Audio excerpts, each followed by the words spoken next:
Meeting is now streaming live on YouTube. Is it though? No, well, it's there's a little thing here saying setting up your meeting for live YouTube.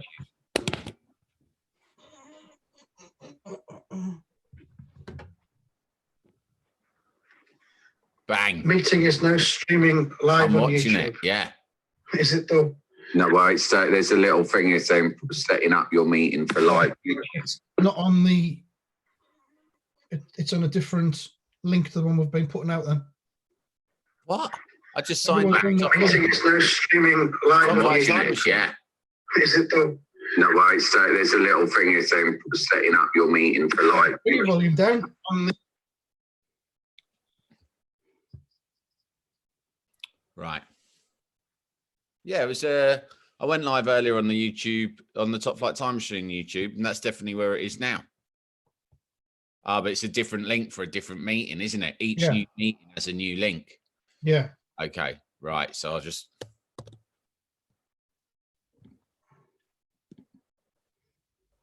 There it is. I'll tweet it as well now.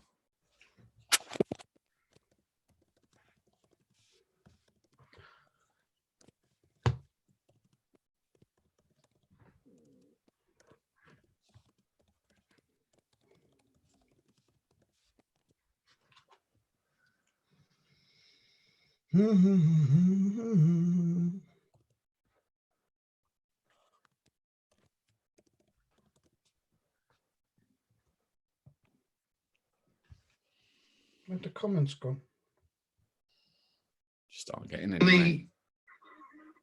It's on a different link to the one we've been putting out. Then what? Right. Well, hello everyone. If you are watching, please put your name underneath so we can give you a shout out and know who it is we're talking to. We're in an ad break at the moment anyway. So, you know, let's all get to know each other. Let's find out where you are and what you're doing. Trying to get the YouTube thing on so I can see what's happening. Yeah, what we should say as well is that there's a delay of about 10 to 12 seconds between us doing this and it going on YouTube, so, which means there's going to be a delay when you're watching the TV. So you should really pause your TV for about 10 seconds until we're all in sync. Isn't that right, Sam?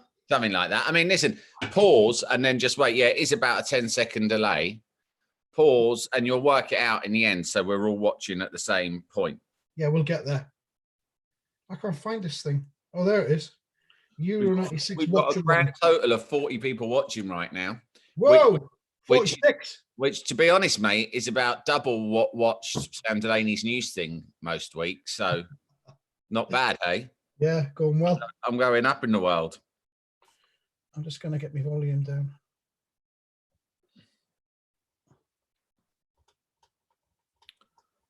Right.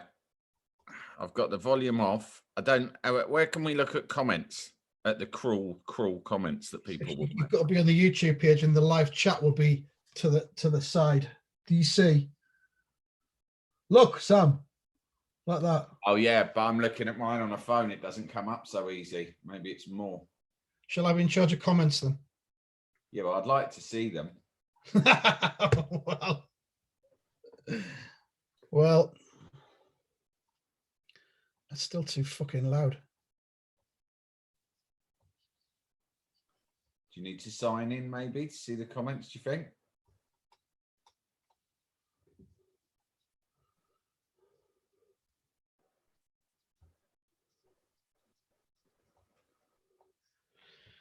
Don't need to sign in, what? Oh, don't worry about it. I hope people are enjoying this so far. Do you think they are? I mean, I think it's better than I don't think so. No. Do you think we're going to be YouTube stars? They make money. We haven't provided anything of worth yet. When you're a YouTube star, the key thing you need to keep saying is, "Hi guys." It's two middle-aged men really struggling with technology. Yeah.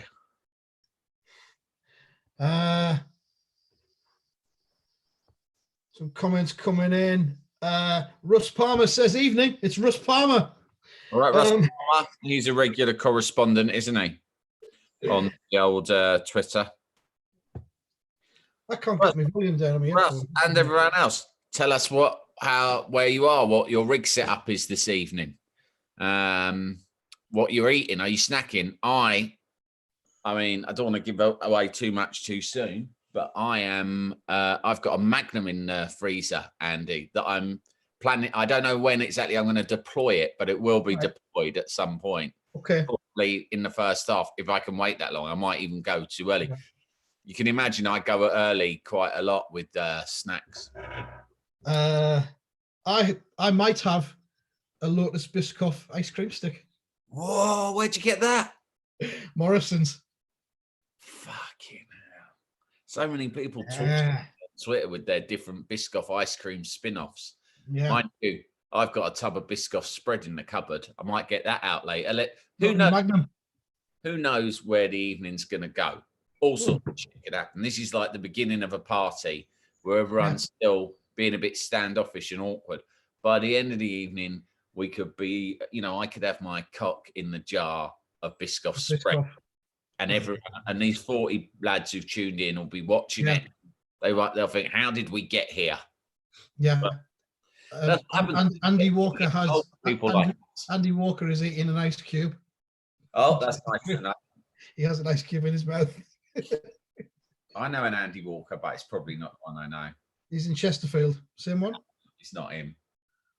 The one I know is an old mate, and he's the dad of a lad who plays for MK Dons, right? I mean, I've known him most of my life. He's one of my brother's best mates, but his lad now plays for MK Dons. He's called something Walker's Peters. Does any MK Dons fans watching they'll know who I'm talking about? And he, no, not Walker's Peters, Guinness Walker, right? Because my mate Andy is a normal geezer from West London, right? But the woman who he had his kid with was the granddaughter of Sir Alec Guinness. Obi-Wan Kenobi, right? And now his kid, Obi-Wan Kenobi's grandkid, plays right back for fucking MK Dons. Fucking hell. This is like widely known yet, but I just think that's incredible, isn't it? You also told me a fantastic story about him, because I remember this, and it's one that you probably shouldn't mention on here. Oh, yeah. Well, no, he's the one. Mate, he's the one who I got that final line from the George Lucas. Yeah. She forgot. He's already split up with someone because she forgot to wake him up during match of the day on 3 separate occasions. And on the third time, he was like, fuck this, I'm gone. Okay, so the game started. I've got a few things to say about this England team because I've watched the previous 2 group matches. England, I thought, watching it back, England showed flashes of the team they could become in this tournament, but ultimately fizzled out in the second half and let Switzerland get a draw. In the Scotland game, it was the other way around. We were appalling in the first half, and then we pulled it out of the bag in the second against Scotland. So we've seen 2 sides of England, but you forget what the players were like, and you remember the legends, or the myths, or the narratives that surround players, right? In those first 2 games, the standout performers were, I hate to say it, mate, I know you don't want to talk about him, but McManaman was England's star man. He was the danger man, right? Gareth Southgate, I'd forgotten what a good player he was, and I just cannot believe now in retrospect that he didn't play in a Champions League team. United didn't get him, right? He was like fucking Franz Beckenbauer. He tidies everything up. He's comfortable on the ball. He can run with the ball. He can pass the ball. He like Bobby Moore, very rarely gets his shorts dirty because his timing's perfect. Gary Neville was great. Do you know, though, right, who is actually shit and would never get anywhere near a Premier League side these days is Gaza, right? Yeah. Gaza is like, there is no way he would play in the modern era in the top level. Every time he gets the ball, he tries to do something spectacular. Yeah. 95% of the time, he loses the ball. He doesn't give a shit where he tries this either. He'll demand the ball because he's the mouthiest guy in the team. And he'll do a Cruyff turn or a step over and he'll lose it. But it's almost like he had an indulgent manager in Venables who loved him. It was his father figure. Yeah. And was like, let Gazza do what he does because eventually it will pay off. Yeah. But there's no way that works out, right? Against Scotland, he was appalling. And if he hadn't scored that goal, that kind of, moment of genius, not just that he gives the ball away loads and loads, always because he's selfish. He's a selfish player, right? It's always about him. What can Gazza do to get the crowd cheering? Then what he does is after he's lost possession, he launches himself into really wild tackles that these days would probably be a straight red, right? Yeah. Which get the crowd cheering him even more because that's an extra thing. But again, it's sort of selfish and egotistical because the tackles he does are all about him and showing the crowd how passionate he is. Let's do a little bit of housekeeping here, right? Because as we said before, in case you've just joined us, there's a delay of about 10 to 12 seconds between what we're watching here and it's coming on YouTube. So when your TV coverage kicks off, right? Pause. And then when it kicks off here, we'll shout, kick off. And then you release the pause and then we'll all be in sync. If you're watching it on ITV Player online, fuck knows how that works because there's a delay there anyway. But yeah. So yeah. Anyway, but Gazza. Anyway, here's the team. Right. So he's gone 4-4-2 because in the previous game against Scotland, he tried 3-5-2 and it didn't really work. So he had to switch again and bring Redknapp on at half time, which turned the game. But, and look at this amazing Netherlands team. Danny Blind, father of Daley Blind, is the captain. Bogart, Seedorf, the De Boers. Actually, only one De Boer's playing, only Ronald De Boer's playing. Dennis Bergkamp up front. Jordi Cruyff, remember him. Aaron Winter. And Van der Sar in goal, of course, and Reisiger. A fucking amazing team. I mean, I don't want to get too far ahead of ourselves, but fuck knows how we beat this team. Well, this is it. No one expected this. No one saw this coming at all. That's why it's the greatest England performance ever, because I've been sat through 90 minutes these previous two games, Switzerland and Scotland. We didn't look as if we had this performance in us. And actually, Euro 96, I've talked a lot about how special the memories are. But there was that moment against Scotland where they missed a pen and then Gazza scored a worldie, right? But the rest of that game, England were pretty shit. So we got off the hook because they missed the penalty. And Gazza managed to make a fool of Colin Hendry, who was hardly bloody... Here we go. Kick off against the Dutch. I tell you who else was good, but he's a pantomime villain for West Ham fans. Is Paul Ince. Fucking hell. What a player he is. He's the ultimate sort of defensive midfielder. He had the lot. Look, there he is, straight away. Tigerish, I'd call him, wouldn't you? I mean, looking at the build-up England had to this tournament, just 2 years of friendlies, wasn't it? Because we qualified. Yeah. And it wasn't great. We lost against Ireland away. We beat Nigeria 1-0. We drew with Romania. Drew against Uruguay. Beat Japan 2-1.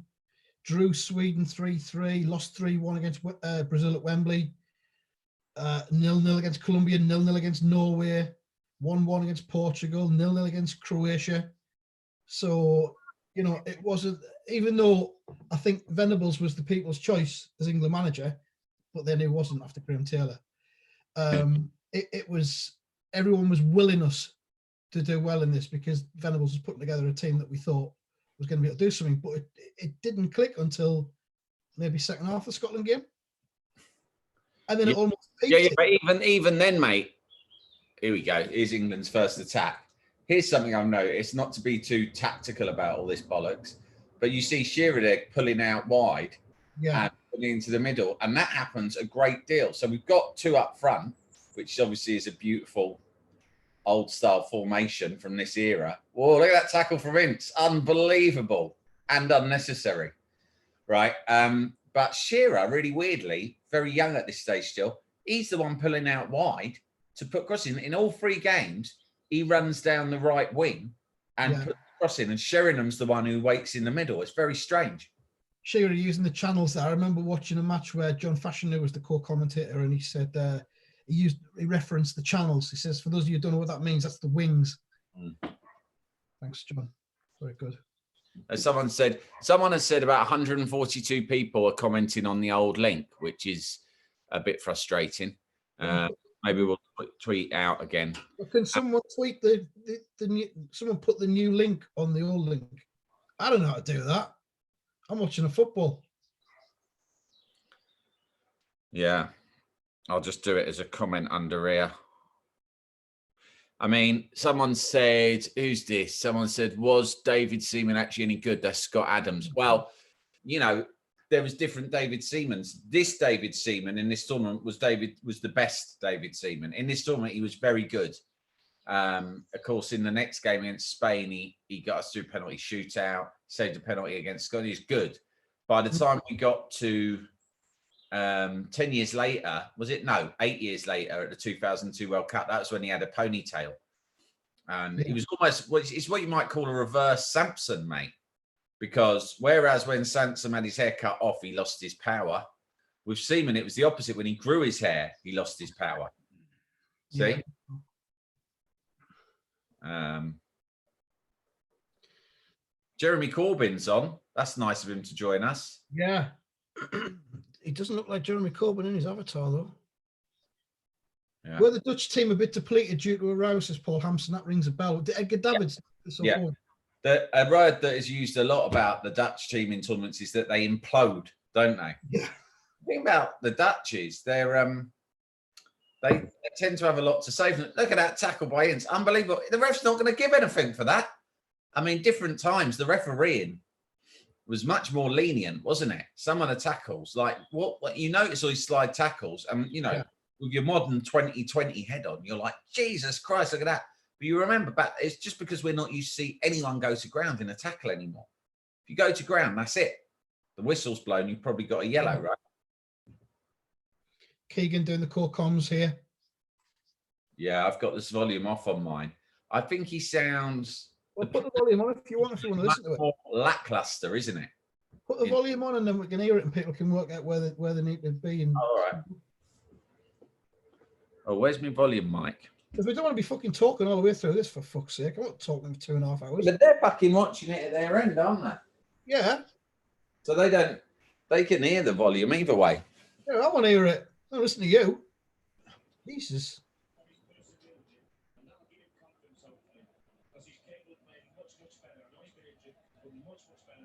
Oh, yeah. Someone said Edgar Davids wouldn't play unless he got the #1 shirt. What? Nice of the fellas to coordinate their TFTM uniform. Excellent. Stream. Yeah. Remember the 1982 World Cup when the England squad were numbered alphabetically according to their surnames? Really? Yeah, that's why Brooking played #3. Fucking weird, isn't it? Keegan got 7. I think Keegan got 7 because he wanted 7. And Keegan got what he wanted. Or whether he was 7th in the list, I don't know. No, I'm number 7, Mr. Greenwood. Yeah. No, we've decided, Kevin, that we're doing it in alphabetical order. Yes, K7. K7. The alphabet, isn't it? Look at it. It even looks like a 7. C, D, E, F, K, isn't it? K for Keegan. K for Kevin. Double K. That's me. Give us the #7 shirt. I'm just looking at that squad now, England 1982 World Cup squad. Can I get a game time check, lads, so I can sync? You can. We are on 6 minutes right now. 6 minutes. Okay. Yep, here we are. England squad. 1, Clemens. 2, Viv Anderson. That fits. Yeah. 3, Trevor Brooking. 4, Terry Butcher. That's about right. 5, Steve Coppell. 6, Steve Foster, centre back. That fits. 7, Kevin Keegan.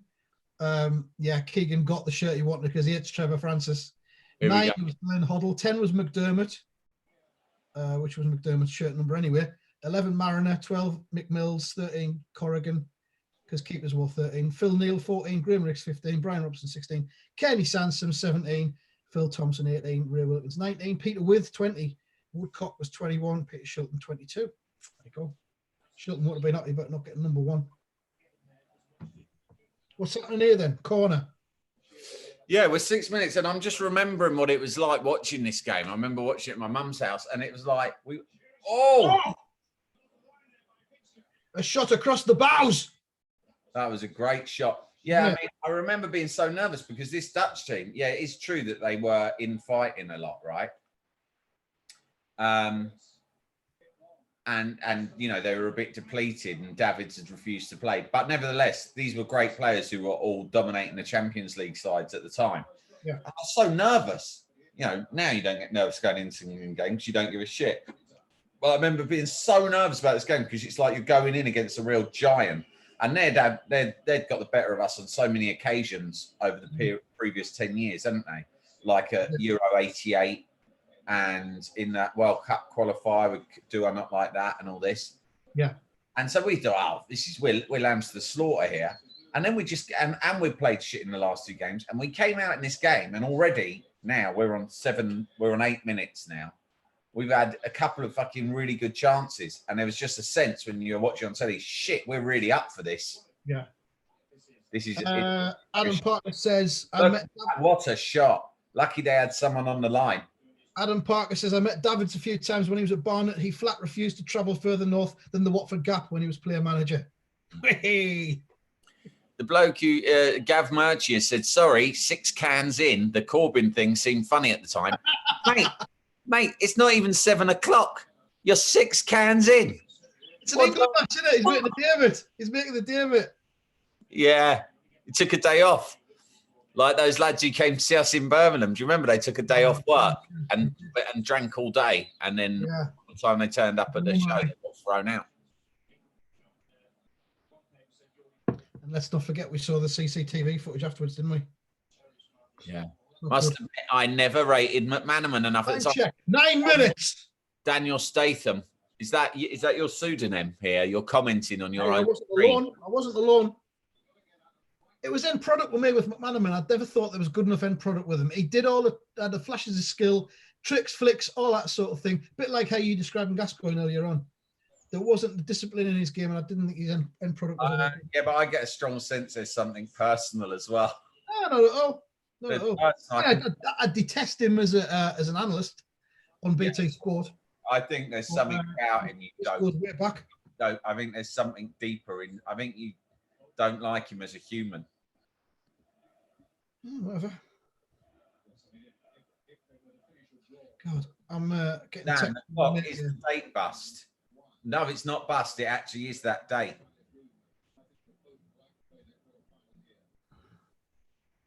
Mr. V says he's been waiting all day for this. And Andy Walker, not the Andy Walker who we were talking about earlier, says he's 4 cans and downed a third of a bottle of wine. What's it say about the sort of content we put out that our loyal listeners / viewers have to be fucking paralytic to engage with it? Samus says, I've got a perfect sync with the TFTM commentary, lockdown highlight show. Yet again, if you've just joined us, we are about 10 to 12 seconds behind. So you'll need to pause and we'll do a time check on 11 minutes, which is coming up soon. I'll just shout 11 minutes. Yeah. When you get to 11 minutes when you're watching, pause it. And then when I shout 11 minutes, unpause. 11 minutes for most of you now. Just wait for that. Sam, what have you done with your good wife and the kids? Get around the kitchen. Good point. I told that we've known we've been doing this for a few days now, but I didn't tell Stop me there, Sam. 11 minutes. Continue. Here we go. This is the goal. What's this? No, it's not. No, the first goal was a penalty, wasn't it? No. Oh yeah, it was. Yeah, but there's a bit, isn't there, where Ince does a lovely little Cruyff turn on the edge of the box, and that's what wins the penalty. I mean, Paul Ince, in all of these games, I don't think he's remembered with enough reverence, but he's a world-class midfielder, Paul Ince. And there's a West Ham fan saying he's despite the level of Frank Lampard at West Ham. He went to Winter. Aaron Winter, he played for Lazio, didn't he? But Shearer's fucking busy, isn't he? Mr. Pre. You know what I'm saying? Oh, if Shilton hadn't played in that World Cup, in those World Cups, we probably would have gone further. I think that's true of Gaza in this. Because don't forget as well, the whole thing, Gaza, it's like you're playing with one leg. You're playing with a passenger, right? Yeah, but it's a luxury player, isn't it? It's not a passenger. Player. He's got the ability to do something that can turn the game on its head. This is a time before a lot of foreign coaches and top foreign players came into the Premier League. And you can see our players are mad. They give the ball. There's a few 90s lads. Hey! Love 90s lads. A little flutter in your stomach there, Sam. All in their shirts, aren't they? Yeah. Nice shirts. Mr. Print Business is 8 tins in and 30 seconds behind. You fuck, mate. You're not coming back from that. Well, poor old Mark McBride, his telly's 24 seconds ahead and the laptop's 15 seconds behind. No, Miss No. I have to say, it doesn't really matter whether you're watching the game at the same time as us or not, does it? I mean, nothing really matters. Is it not?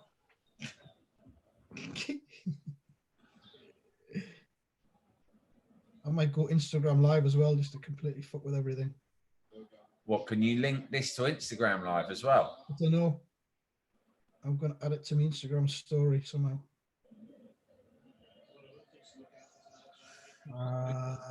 Stole a living at Chelsea. Yeah, we remember that. He got injured, didn't he? Never played. Danny Blint looks like a Britpop drummer. Right now with Sam Delaney on youtube.com/Top Flight Time Machine. Yes. It is. Football matters, Sam. That says Darren Nugent. What's he say that for? Ice cubes down, says Percussive Thinker.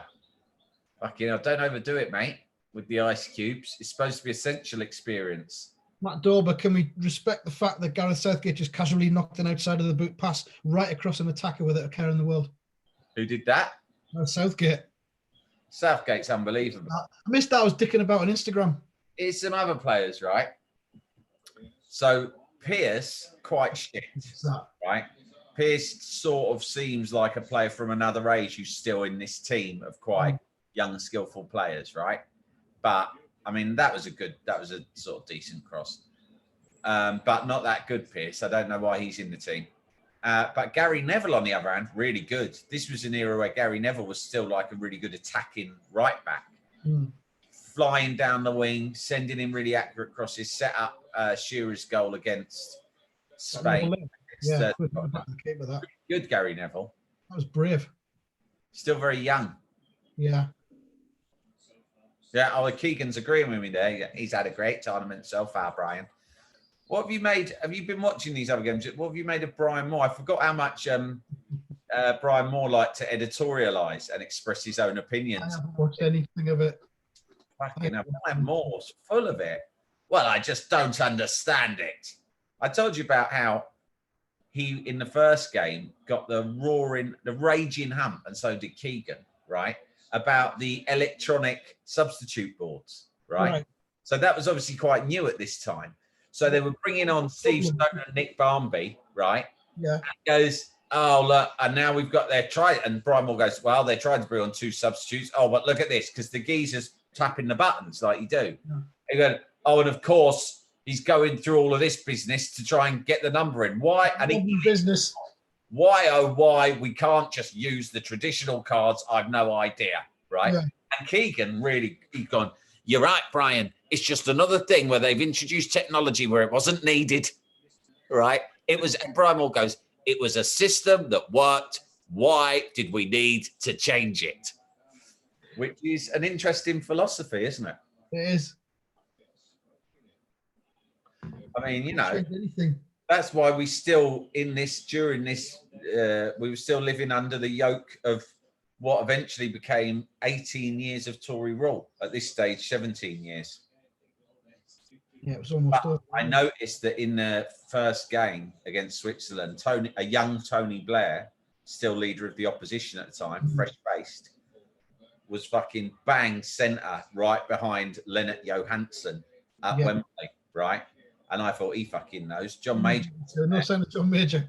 No. Or Rita Curry. Blair's fucking blagged himself a ticket. He's got Alistair Campbell. Fucking get us a ticket to the football. Get right behind that Leonard Johansson. Make sure I'm on the box every time it cuts to them. Fucking man of the people stuff that. I wonder if this was pre or post head tennis with Keegan. Oh, He was Prime Minister when he started doing the head tennis with Keegan. Yeah, well, yeah. No, I think it was actually on the campaign trail in '97. Yeah, feels campaigny, didn't it? Gus Hiddink's moustache is quite something to behold, isn't it? These were the days where if you went to Holland and you met any man over the age of 30, they had a tremendous moustache. But globalization stopped all that. Now everyone looks the same wherever you go, really, don't they? Yeah, like every high street's the same, isn't it? Yeah, but in Holland, you knew a Dutchman by his moustache.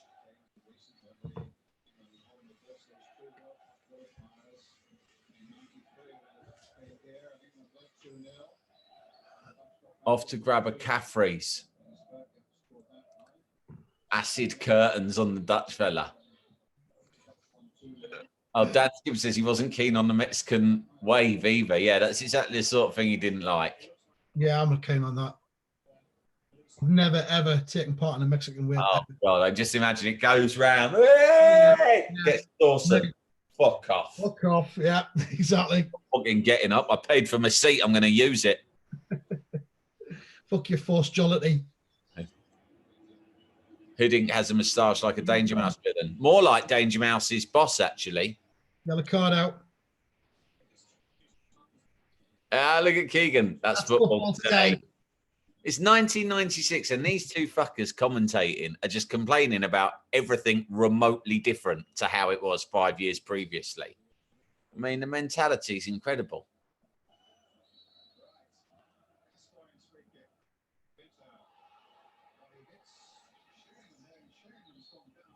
Way. Right, there's a lot of challenges flying in this game, isn't there? Football's more exciting in that sense. Platinum Cunter from the USA tuning in. I'm watching two men watch old football. That's right. WW1231. We'll fool you.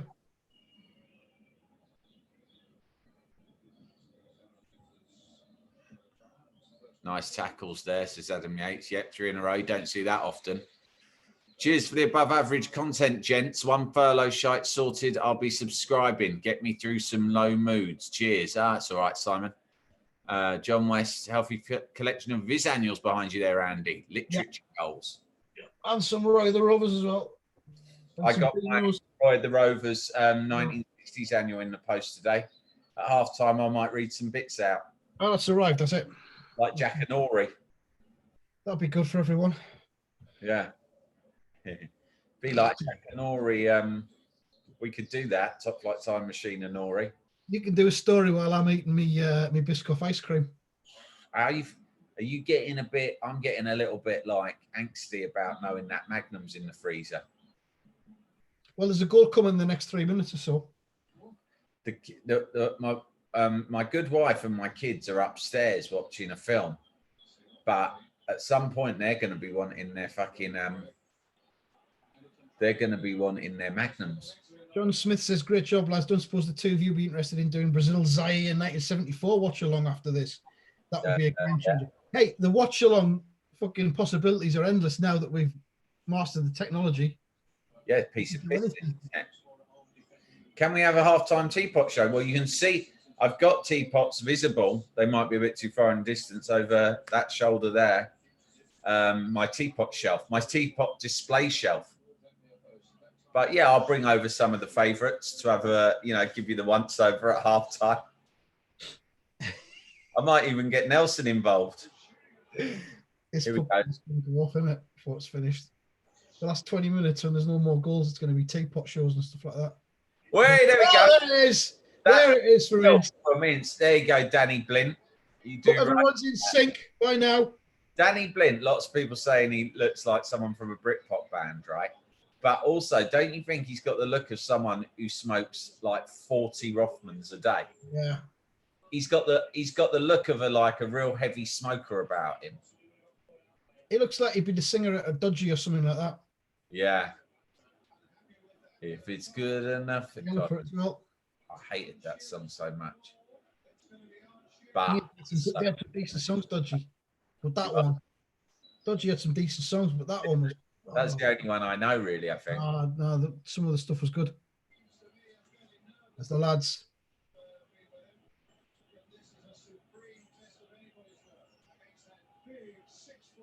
Now, remember, Sheeran scored for 12 games going into this tournament. Yeah, exactly. But that's his third in a row, scored in every game. And there's more where that came from, cunts. Remember him in the Owen Odyssey when Owen goes up and goes, "Oh, I'm dead nervous, Alan. Have you got any advice?" Yeah, score. Oh, you cunt. Do what I'd do. Fucking score. Little bastard. Showing off with that fucking cocaine goal he scored in the first half, trying to make a cunt out of me.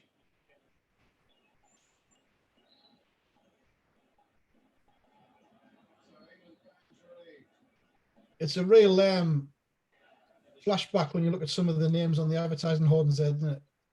Coca-Cola, Fujifilm, different times. Film. I bet they've got MasterCard, Snickers, whatever happened to them. JVC was a great eight. I mean, if you had a JVC stereo, which I did, by the way, you felt like the business, didn't you, back in those days? Or more in the 80s. Listen, mate, this is how much what I thought was weird was, see, there's a Snickers sign behind the goal. Yeah. And I was like, what? It had already become Snickers then. I feel like Snickers is like only happened recently, the marathon to Snickers transition. That will have been quite recent. I think it was about 25 years ago. Was it not the 25th anniversary? It's still quite a new thing. That's probably why they're investing so heavily in prominent marketing to sort of bed the change in people's mind. It did take a while, didn't it? Yeah. I mean, I don't know about you. It took a while for me. I was still going into newsagents and asking for marathons for a good few years. So at this stage, 96, I would have still been, making that mistake all the time. Can I have a marathon, please? Yeah. Fucking display's there in front of you, son. Just pick it up. A what? A marathon? Don't know what you're fucking talking about, mate. Fucking marathon. Chocolate bar, peanuts and caramel in. Sorry, mate. It's not my job to give it to you. There's a rack here. Look, you can reach it. Take your pick. Not me, mate. I ask. I like to be served properly. Like I'm in a restaurant. Yeah. One marathon, please. One marathon and a packet of hula hoops. And that's the end of my order. Fetch them for me and put them in a brown paper bag. There it is. Slow-mo. Everyone's in sync now. Good. Because you might be a little bit behind. So I'll do another sync check on 26 minutes. Lots of people getting involved in the marathon. Hang on. When your TV's on 26 minutes, pause. And then I'll shout when we're on 26 minutes, and then you'll all be in sync with us. Ince again, another fucking surge and run. Yeah, what's that? What's going on? Marathons? Lots of people saying it was renamed in 1990. Was it? Yeah. Also, someone said, "I'll have some opal fruits while you're at it." And they said mate as well, which isn't in the right tone. Shame. Coming up with 26 minutes now.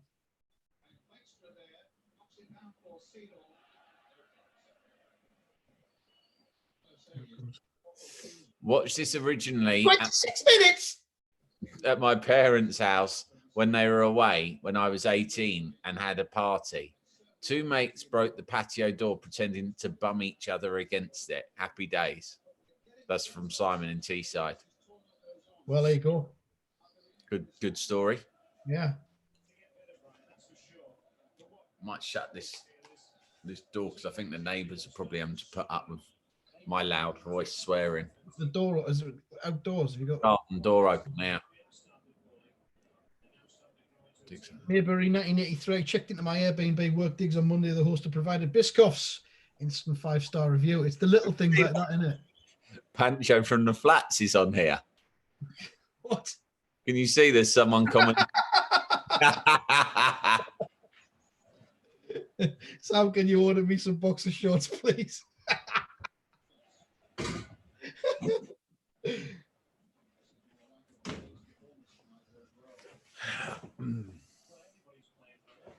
I was telling my brother Cass about that,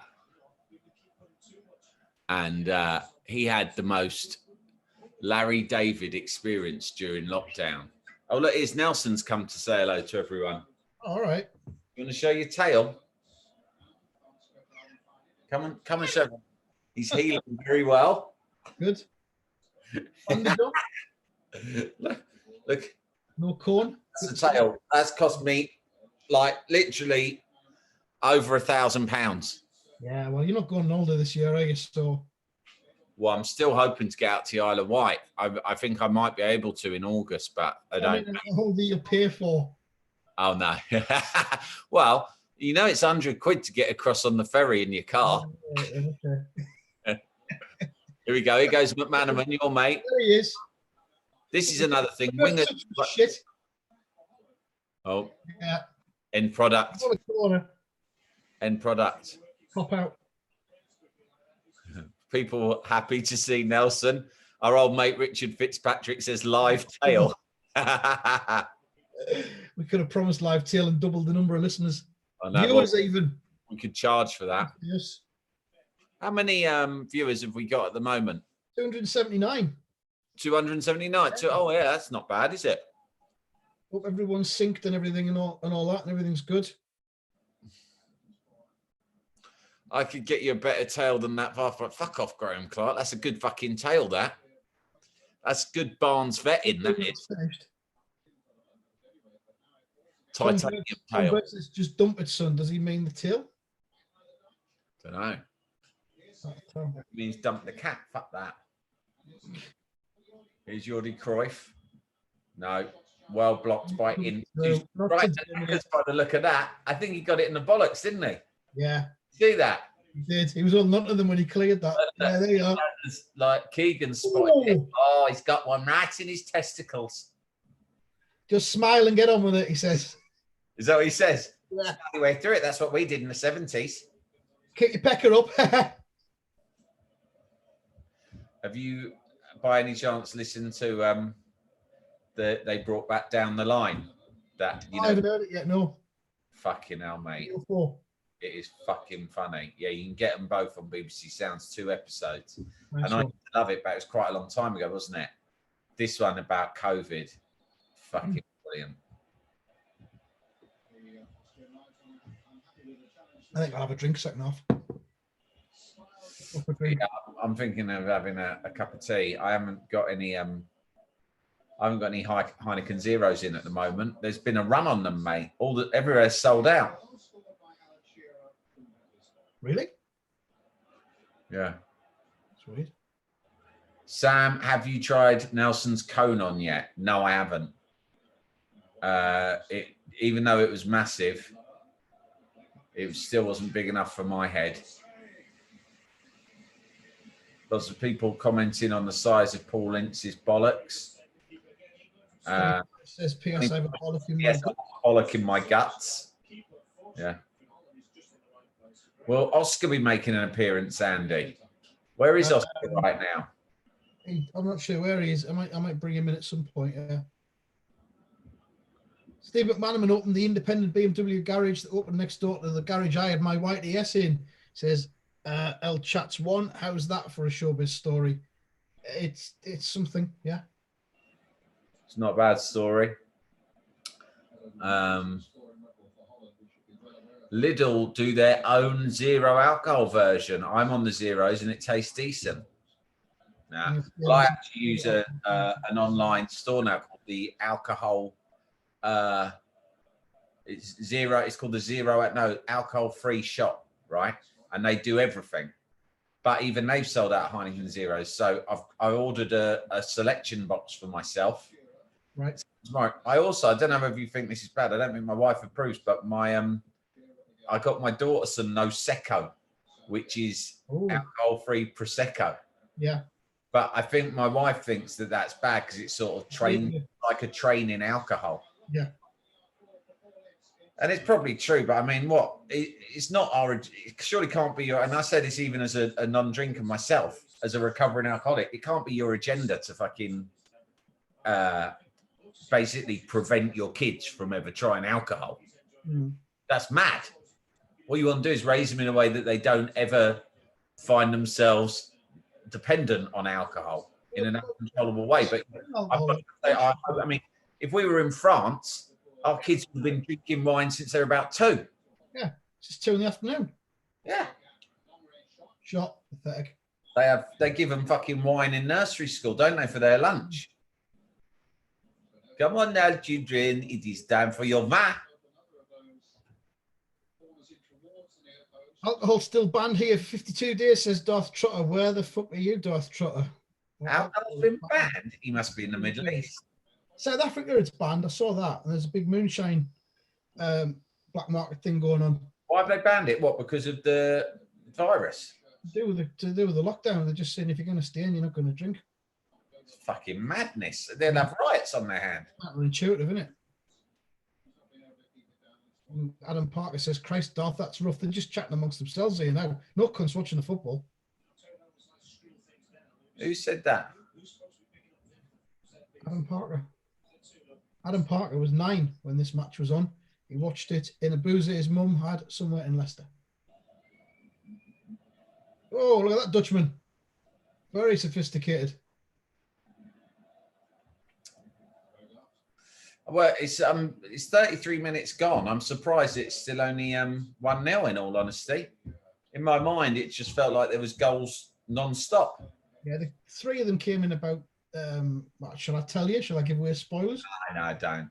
I want to be surprised. All right. Oh, he's with your mate in Dubai, Sam. Yeah. Apparently everyone's brewing. No, my mate's got, well, maybe I shouldn't say it, but my mate in Dubai's got beer. I've seen him drinking it on the old Zoom.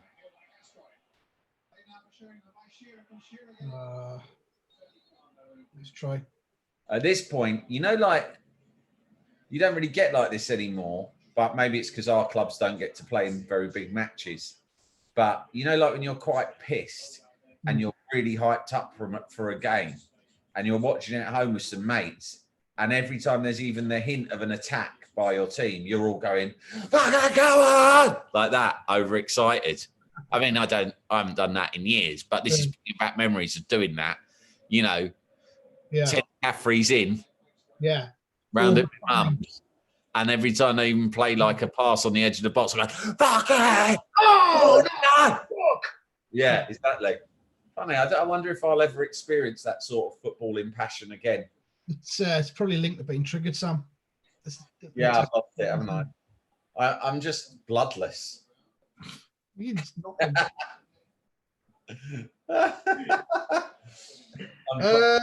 Trotter has confirmed he is in South Africa, so there you go. All right.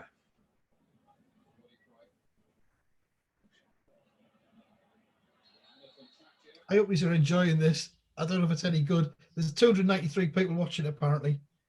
So let's try and get it to 300. Call your mum. Yeah. Call your mum. Call your mates. Call your auntie. Get them all involved. We've got a target 300. Do you know what I feel like, mate? Joe Wicks. Yeah, that's what we are basically, innit? Seen him, Joe. Yeah. Great. It's amazing. There's people watching all over the world. And it just makes you feel so good. And that's why we do it every morning. Hello, wherever you are.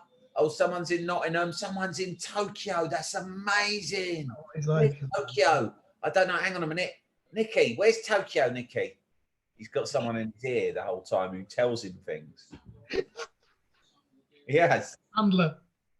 He's got a handler in his ear. He does, like last week, he did this thing where he had a list of 10 different exercises and he had 2 big spongy children's dice, large dice. Yeah. And he threw them both, right? Whatever number they added up to, that was the exercise you did next for 30 seconds, right? Oh, wacky. So it's a bit like a random number generating blob. Yeah, it'd be like, oh, 3, that's lunges. Or it'd be like, oh, 6, that's burpees. Right, burpees. But the funny thing was, he'd throw them and he'd go, right, that's a 5 and a 3. And then he'd go, what's that, Nicky? And Nicky, who's his handler, who reads the messages like that, would tell him, oh, it's 8. Yeah, that's mountain climbers. So no one sees the list other than Nicky. So it could be anything. Yeah. That's bullshit. I'll tell you what. Rich says, I just love players hitting the ball 300 times harder than anyone does now. Yeah, that's a good point. Everyone taps the ball around now, right? But in these games, everyone's just fucking wellying it. Get it. England are defending brilliantly here. Holland's done nothing. They've tried. They've knocked on the door a bit, but England's defending like from front to back really, really well. But and Bergkamp, you know, fucking hell, we're talking about Bergkamp. He's one of the best attacking players of the era, isn't he? Arguably ever. One of the best Dutch players of all time. And he's not really getting a sniff. Anderton was dog shit in the first 2 games. Unbelievable that he retained his place in the side for this game. But he did play better in this game, to be fair. Yeah. But he was absolutely terrible. And he was another one that Venables just loved. Yeah, Anderton was a good player on his day. But he was awful, and he'd been injured all season. Been out all season, hadn't he? Yeah, he just come back for the time. Venables wanted to pick him anyway. And, Bergkamp should have done better there. And he just kept playing Anderton anyway, even though Anderton kept giving the ball away against Switzerland. The thing is, people go, oh, Gaza was so gifted, right? But the sort of skill that Gaza had is no different to what nowadays just any average player in the Premier League has. The difference is that most players in the Premier League or any top division won't try to show off every time they get the ball. Do you know what I mean? If you're fucking Jack Grealish, right, you have been coached to get the ball and pass it. Crucial save. No. Crucial save on 38 minutes that probably changed the course of the game. What save? Hannah Pounder says, who knew Top Flight would go back to their roots to talk about football? Well, we're trying not to. Strong hand. Oh, look, Peter Otzel's a bit like Brian Moore here. Okay. Nice to see old school advertising boards and not ones that scroll and flash. That's not what I paid for my ticket for, to see flashing bloody signs. What did that? I'd go to Piccadilly Circus and look at the free. I'll have you know I'm an epileptic.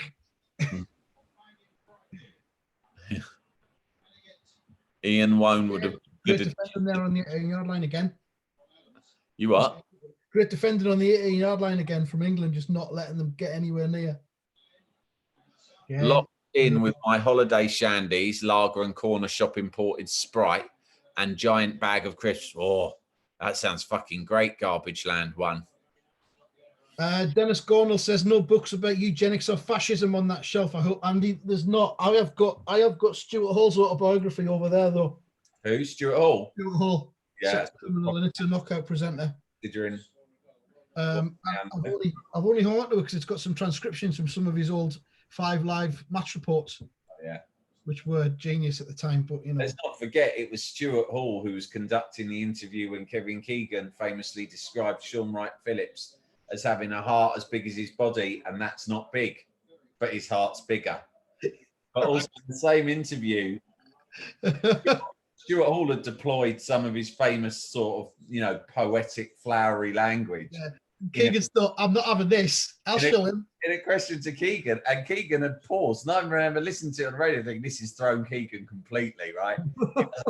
And Keegan went to him, I don't know about that, Stuart. You'll be asking for a pint of mead next. What? Because he just thought, oh, fucking hell, ye oldie. What else is ye oldie? He's using the oldie time language. Like, you know, mead's something from those times, I think. Too dark for him to do a Stuart Hall deep dive? Probably. Yeah. Not acceptable. I might just tear out the pages that's got the transcriptions in and bin the rest. Going to get a cheeky St Clements on the go for the second half. Don't blame me, Johnny Parish. Scotland 1-0 up, apparently. Oh. Of course, that match is affected directly by this match, but we'll leave that till it happens later on. This is Garbage Land said Holston Pill's still underrated. Well, I mean, I see that as a retro beer. You just don't get it. I mean, you certainly don't get it in pubs. Did they used to do it on draft? If you did, I didn't used to have it. But Holston Pills, you remember Griff Rhys-Jones did the adverts. Whoa! What a game this is.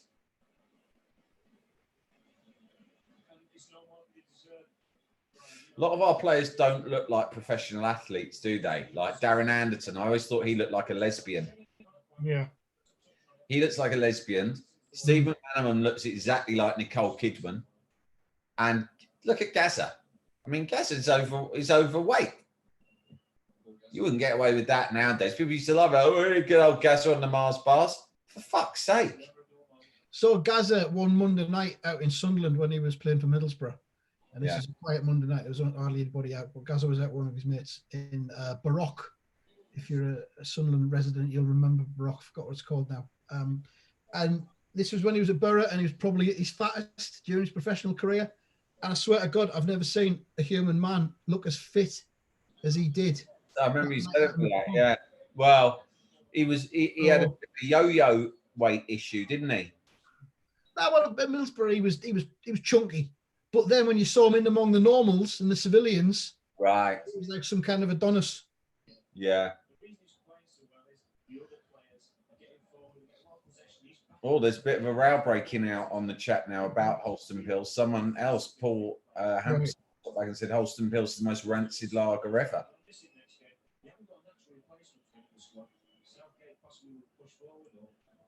Rob Welsh says, could murder a bag of them biscuit fish and chip things. They were the bollocks. What was that? Biscuit shaped like fish and chips, Andy? Yeah. Yeah, I've got vague. They were crisps, obviously. They were snacks. They were like those cheese bakeries. New girlfriend. Says Daniel Statham. Yeah. Yeah. Yeah. I've got some cheese savouries in the cupboard. Might have them later on.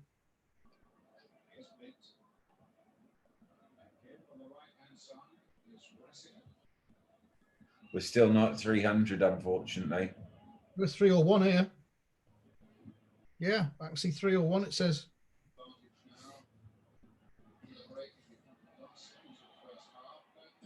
That's it. Did you see that by Gary Neville? G-Nev. Fucking smash it. You don't see that at all anymore, do you? No. It makes you realise there's a lot of things you see where you think, God, football's really improved a lot, technically. But then there's a lot of things that make you think the opposite. Like, football is almost too neat and tidy and skilled. Yeah. There's not many mistakes. You should try watching League One, mate. Yeah. Whoa, that was a great flick on. Wow. But again, really good defending. Yeah.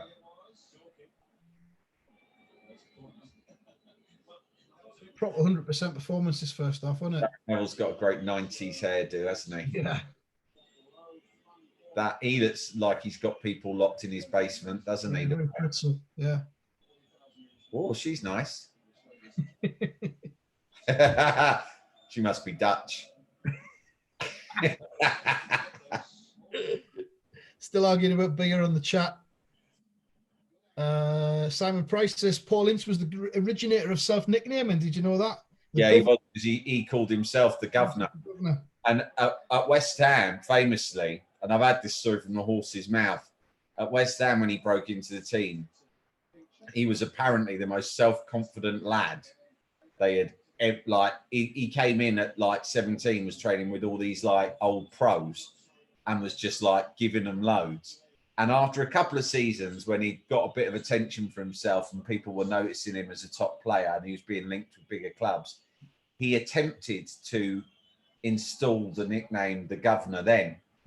And Alvin Martin, and Alvin said this on the record. Oh, Alvin said this on the record. He's told me, but he said it on the record lots of times. Alvin Martin just knocked him out. Alvin Martin was the captain. And one day, Alvin Martin is a giant man. Like, you wouldn't want to fight him. He's from Bootle. You know, fucking brutal, they call it. And There's half time. But he's a gentle giant. He's not a man of violence, but you wouldn't mess with him. And in the end, like, everyone was getting fucked off with this kid.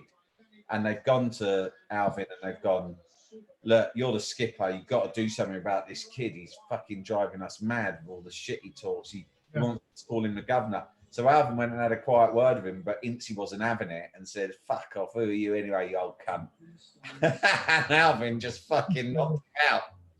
And he went, and after that, he was as good as gold, to be fair. He never gave us a moment's trouble. You know, yeah, I did knock him out. But in a way, I think now, if I saw him, he'd thank me for it. Right, I'm going to get me snacks and that. So I'll be back in a couple of minutes. You're going to turn off the video?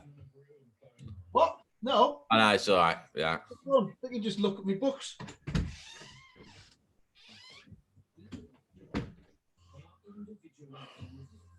All right, dickheads. I'll answer some questions now if you want, before I get my thing.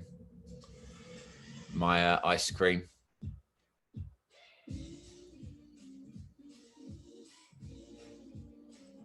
Oh, beans and mini meatballs. They're all...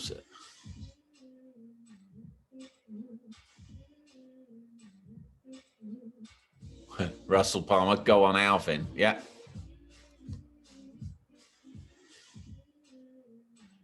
Enjoy your poo, Andy. Fucking hell. Oh, you want the teapots? I'll bring over my favourite teapot. Sam, what was working with Harriet Harman like? It was enjoyable and entertaining. And there was two researchers at the time in her office. The junior researcher was me, Sam Delaney, future Britain's best journalist. But the bloke I worked with, who was the senior one, was Ed Miliband. So it was me and Ed Miliband were the two researchers for Harriet Harman at that time. And he went on to be the leader of the Labour Party. And I'm sat here talking to you lot. Sliding doors. Sam, have you considered writing a sitcom? Is this Ask Sam Anything? Is this what started up? Before you've been on longer, so I said, ask me some questions. Shakis up or Ludek McNosco? Ludek McNosco all days long. Thanks for rating my hair at the Liverpool show. Well, I can't remember. What did we rate it as? Oh, that's the it was hard. Alvin Martin or like a helmet. House Hitman. Fucking hell. With the hair like a helmet, do you remember? Big fucking of hair.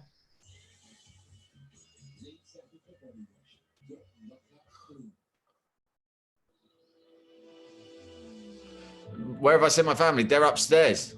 Len didn't want to be on the stream.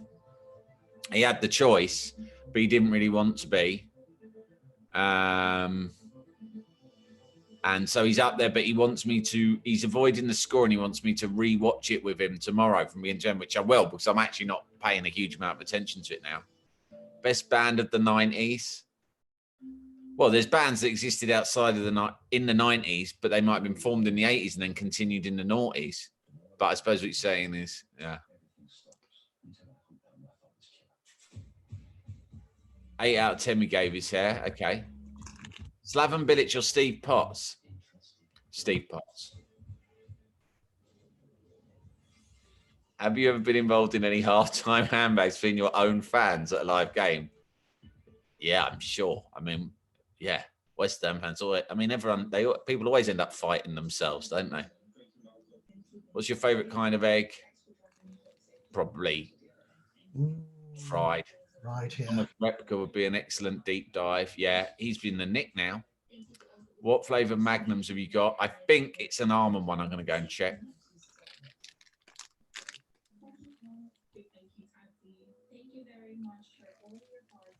Euro 96 is a Paul Man's Earth Tournament. Oh, I've got some amazing Earth Tournament news, actually. So good that I wrote it down. Should I break it exclusively now or leave it to Friday's episode? I think. Should I save it? All right. Yeah. I've actually got it written down on a document on my desktop because I was worried I'd forget it. Ollie Ellis says, my brother Ben was so inspired by the governor nickname he gave himself, the nickname of the Bunster. The what? The Bunster? Yeah. Was that because of bun consumption or?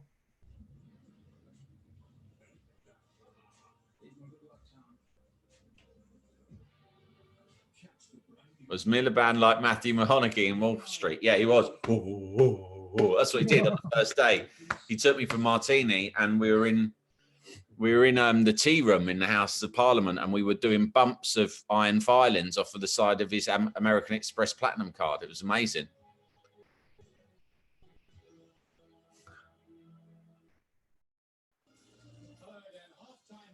Would you agree that Stephen McManaman had an excellent first half? Yeah, I think he runs them ragged.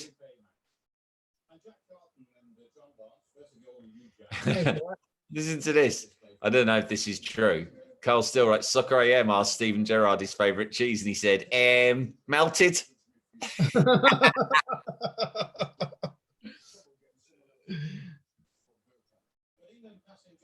Who we got here? John Barnes and Jack Charlton.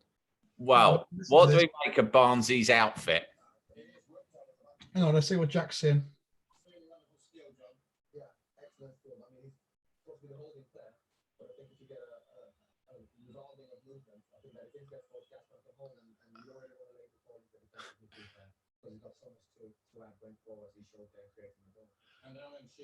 Was Jack Charlton ever into blinding with Bobby? No. I think for Bobby, blinding was a very personal thing. Yeah, I don't think Jack even knew about it. People come to me and they say, you know, well, Bobby's blinding people, you know, and it's not right. You've got to say something to him. And I go, look, Bobby is my brother, but I am not his keeper. You know, Bobby's Bobby, and he'll get on with what he does, and I'll get on with my fishing, right? We've all got things that we like to do outside of football, right? And if he blinds people, that's him.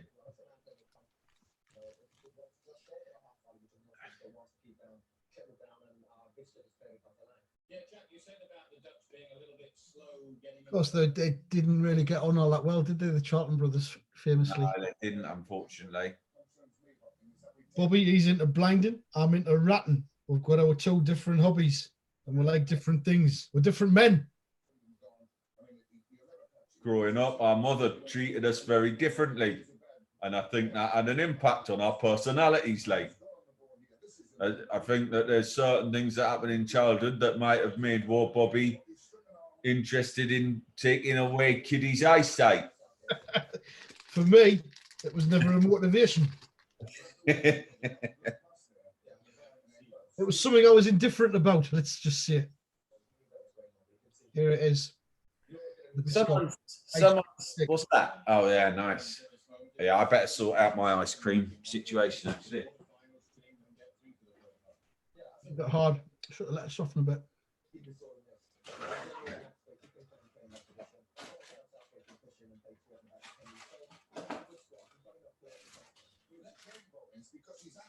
I've got a choice of white or brown.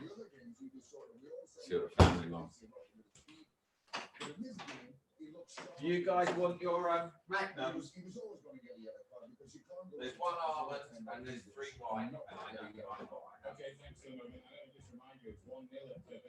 What's the worst ground you've been to as a fan? Says David Smallshaw. Wembley, New Wembley. Twice last year. Awful.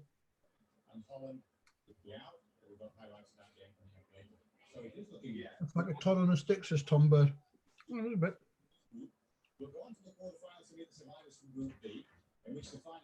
And there's Ben Ellis, the Bunster. He's commented himself. It's the Bunster here, Ollie's brother. I gave him the nickname Wolfie after the darts legend Martin Adams. It never caught on. By the way, I have an ice cube in my mouth. Good stuff. Laurent Blanc's just scored for the French. Now, this was earlier in the day. I was at this. Oh, yeah. You talked about that the other day. St James's Park, right? I was at this. This is the only decent game of the 3.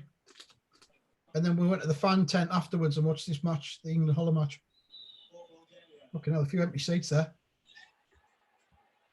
Stoichkov. Yeah. Relatively clean shaven for him. I watched '94 FIFA World Cup film the other day. And Stoichkov was obviously one of the stars of that tournament. But he looked permanently hungover. Who was that? Loco. Never heard of him. No recollection whatsoever. It was a work in progress, that French team. Mr. Allen Road did the game in that group.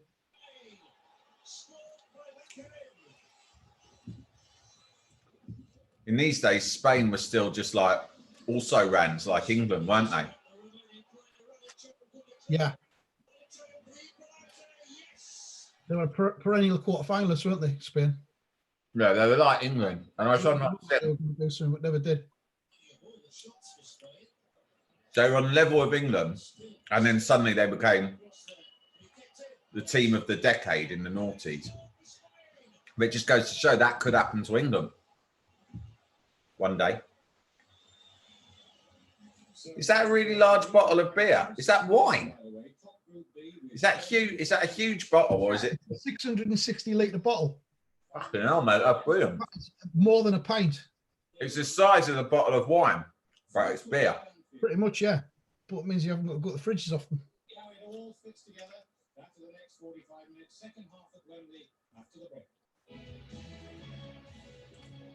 Now I want an ice cream, says Amy L. Go and get one. You might have to queue at the shops, but that's the life we're living. That's why we're doing this. Probably get them delivered. Yeah. Because Uber Eats now, they'll just go up the shop like the newsagent and get you just like crisps. A marathon. Get you a marathon and some oats and a can of Top Deck. Was Three Lions a thing yet, or did it become an anthem later in the tournament? Oh, this is a thing now, wasn't it? Three Lions, because they were singing it at the. Were they singing it at the Scotland match? Or was it the Germany game when it broke out around the ground? It was the big thing was the Germany game. Germany won. What was really annoying was the Germans started singing it when they won. Bastards. Mm.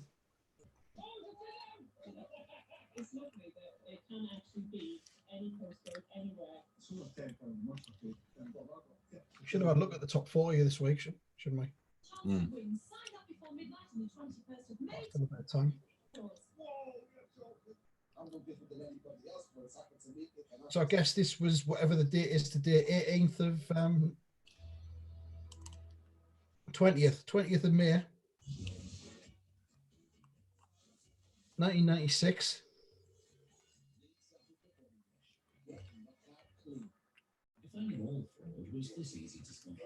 Go.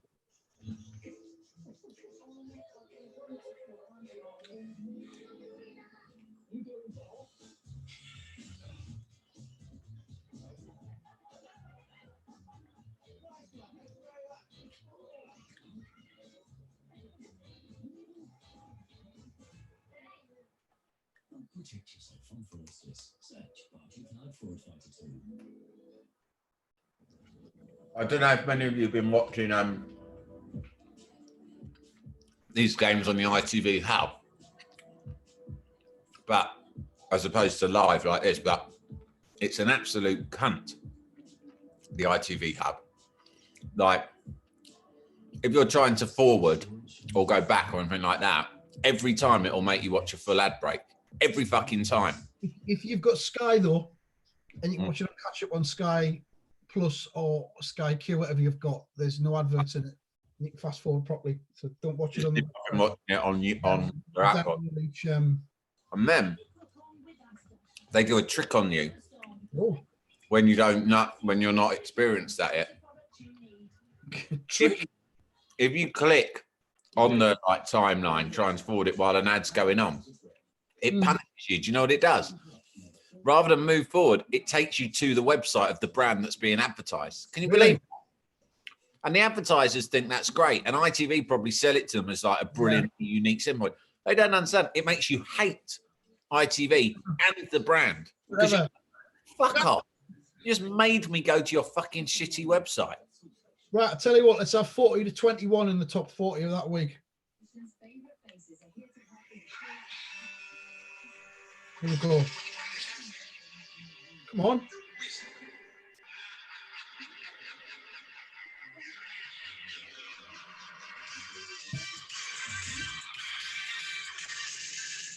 Down 4 at number 40, it's Presidents of the USA with Peaches. Down 25 at 39, Soundgarden, Pretty Noose.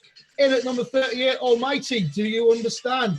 Down 8 at 37, Sleeper. Remember Sleeper, everyone? Still a century. In at 36, Moloko, Fun For Me. In at 35, Benz with Miss Parker. Don't remember that at all. Down 4 at 34, Prodigy, Firestarter. Down 6 at 33, Gabrielle with Give Me Just a Little More Time. Down 7 at 32, Mark Snow and Theme from X-Files. New at 31, New Colours with Desire. In at 30, Scooter with Rebel Yell. Down 11 at 29, it's 3T, 24/7. In at number 28, Sarah Washington with Heaven. Down 4 at 27, Alanis Morissette with Ironic. Isn't it ironic? Ah. Down 14 at 26, Horace Brown, One for the Money. And down 5 at 25, Lisa Marie Experience. Was that Lisa Marie Presley? Not sure. Keep on jumping. Down 7 at 24, Busta Rhymes. Ooh-ha! Got you all in check. Michael Jackson's down 7 at 23 with They Don't Care About Us. In at 22, Pulse featuring Antoinette Robertson and The Lover That You Are. Still at 21, Shantia Savage, I Will Survive. We'll have the top 20 after the match. Whoa. There you go. Something to hang on for. 279 people watching now. A lot of people have joined in, had a look, and thought, fuck this. Oh, I might fucked off because it's half time. I might tweet it, but this time with a photo. What? Then people will get to see, wow. Look at those faces.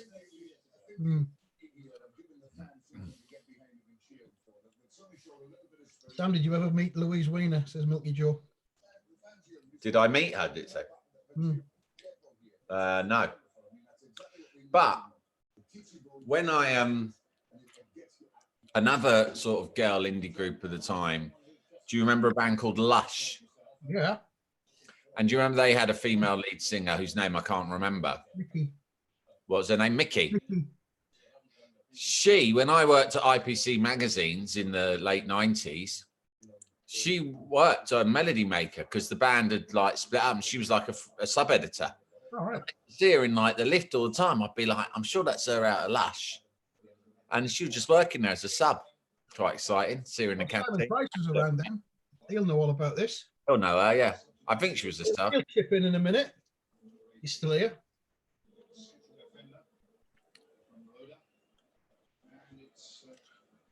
I'm back again. Shall I kick off again? Will that help? Kick off!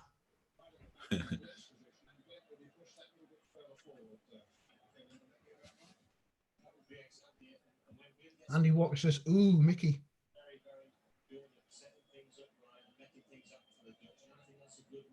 Britpop was very triggering, he says.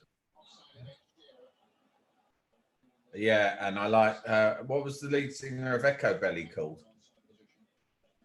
Was it Sonia?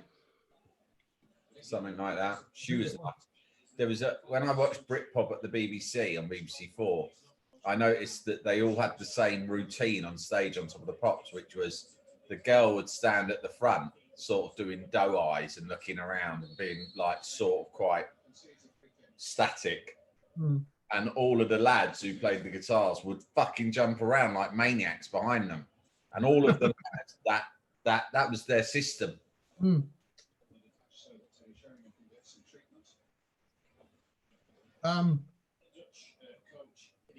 Sonia Madan says Andy Walker. Darren Nugent says, Sam, as you are amongst friends, please tell us the Natalie Imbruglia story. No. God. Listen, all right, I'll tell you, right? No.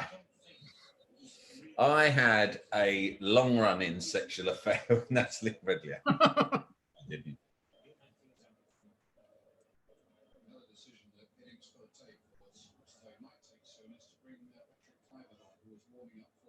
And that was the Biscoff ice cream stick, and it was fucking great.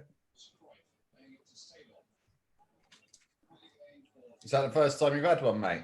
No, it's the second one I've had today, mate. Really? Amazing. Yeah. I'm gonna have a little sleep now. Right, we're back into this then.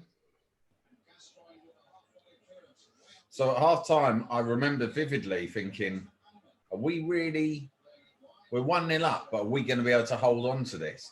Because you can't, and I was watching it with my cousin who's Italian, and I was like, what do you think? Because you're desperate for an independent point of view, because you think, I can't tell. We might have been playing well, but I'm just nervous. And I remember him saying to me, no, you're totally on top of them. You're going to win this game. Yeah. But he'd been disappointed in so many games against the bigger sides like this. He thought, there's no way England will see this out. Or if we did, you'd think it would be holding on to this 1-0. Because, I mean, the Dutch had those 2 good chances, didn't they, near the end of the first half, and they could have got back in it. But it just all... It just went fucking stratospheric, didn't it, second half? Slightly pre-Britpop, but I was a big fan of Tony Halliday from Curve, says Mark Hasselholt. Quite right, yeah. What? Pre-Britpop?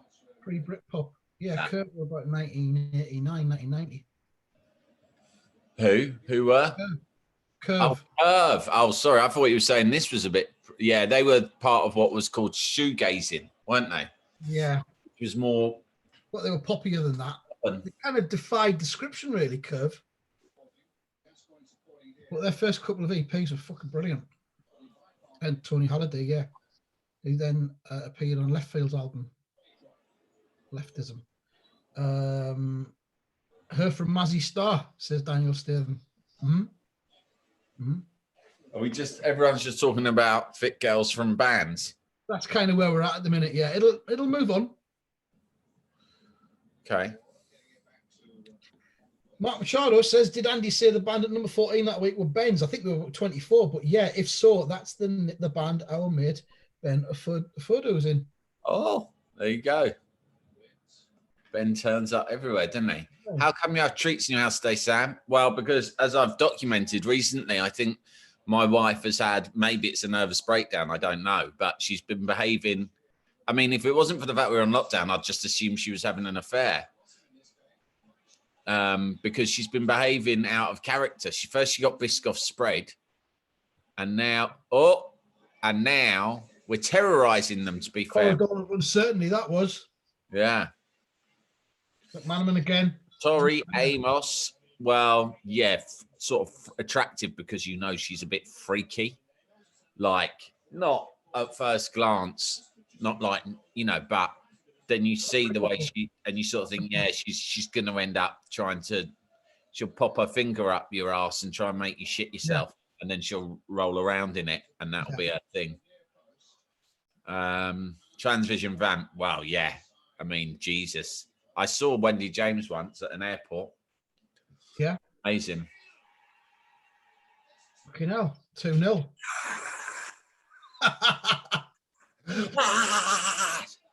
Look at these lads. You see those sort of 2 fellas? They were definitely on coke, and they were just they couldn't celebrate. They decided to analyze it in a really animated, coked up way. Look at Lion Man.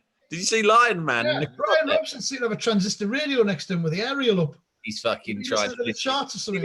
Yeah. Great head of that. Right, the charts are on. I'm trying to see if Echo Belly have got into the top 10. Fucking love them. For Ben's. I'm obsessed with the bird out of Echo Belly Tell. All right, Brian, not now. The one out of Lush, the one out of Sleeper, all of them. I mean, if there's one thing, people talk about your Blurs and your Oasis, but it's the birds that are really canny in this old Britpop revolution that's taking place. Tell. Am I the only non-IFS here, says Matt Miller? I don't know, you might be, but a decent enough reason to sign up, because if you like this, we'll be doing more of these. Probably IFS only, won't we? Someone's written Lauren Laverne, but now. Kim, that's really funny. Kim Gordon, Shirley Manson was boss level. Rating women here, are we just saying yes or no? Saffron from Republica, yeah. It's that thing on Brass Eye where they're showing the old man the photographs of women and asking them which ones he'd hump. And he's just there looking at them going, yes. No. Yes.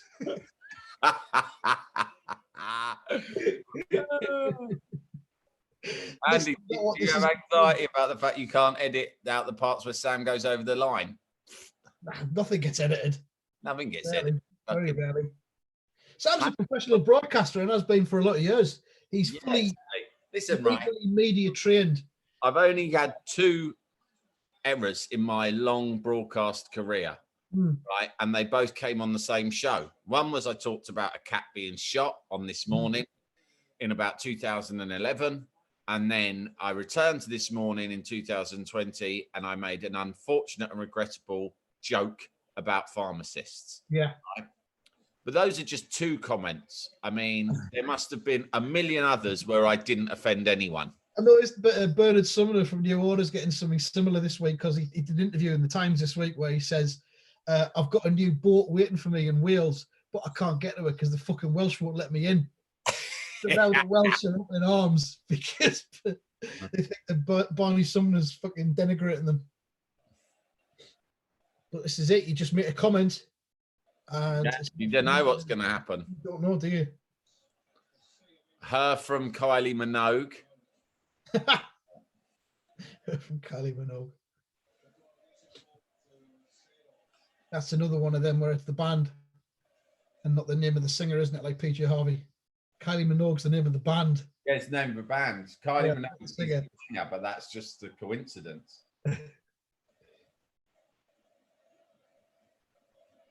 That's one for listeners of our Top Flight Tune Machine, which will be back Like on Sunday. Yeah. Tune Machine Sunday tea time. Why is Sam Lee Bleak Smart Machado? I think that's the account here. So it's probably showing up. You can change that. You can change it to anything you want, actually, I think. I don't know where it says that. What? Let everyone. Sam, your screen name says Mark Mercado. Lol. No, not lol. But I will change it.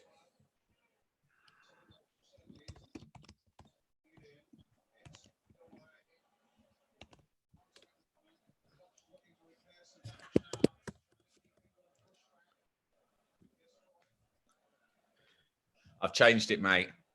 Oh, have you? Fuck, I've changed mine. Can you see who I am now? Yeah.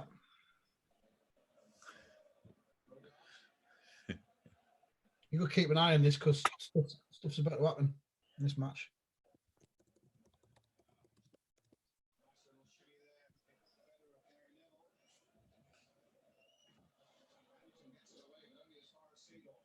Oh, Decent. lead off. See when I could. Have you been watching the Harry's Heroes thing, Sam, on ITV this week? Oh, it sounds great though. Yeah, I only saw the second one last night, and I was gripped by it. And apparently, the first one's really good because Neil Ruddock drinks himself into a colossal frenzy, and then ends up in part 2 getting a pacemaker fitted. I read an interview with what's his name, you know, the lad who played for Villa and played for England. Henry. Yeah, it was a really interesting interview actually. God Almighty, what a fucking roller coaster he's had. We talked about it a lot last night in the second episode. Yeah. Anyway, this is a bit grim for here, but he's I wish him all the best. And when this is all over, can we get you two commentating on live matches? Who knows? Yeah. Who knows? Yeah, if you pay us. Yeah, exactly. Bombs. Here we go. Something's going to happen here.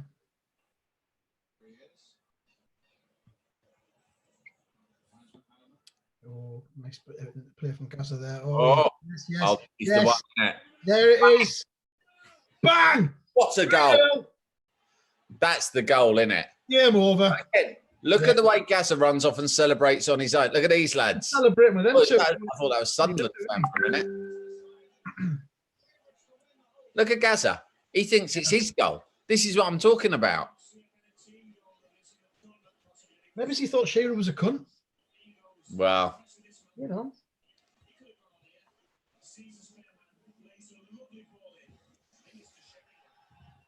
I think it's to Sheringham. Of course, it's to Sheringham double K, you prick. What a pass by Sheringham. Never mind Gaza. I mean, it's a great finish too. But Jesus, what a pass by Sheringham. You don't see England players do shit like that very often. And then Shearer, like you said recently, Shearer's entire MO was hit it really quickly and really hard, like Kevin Phillips. Yeah. That was what you saw that right there. Yeah. We all know that England mean business.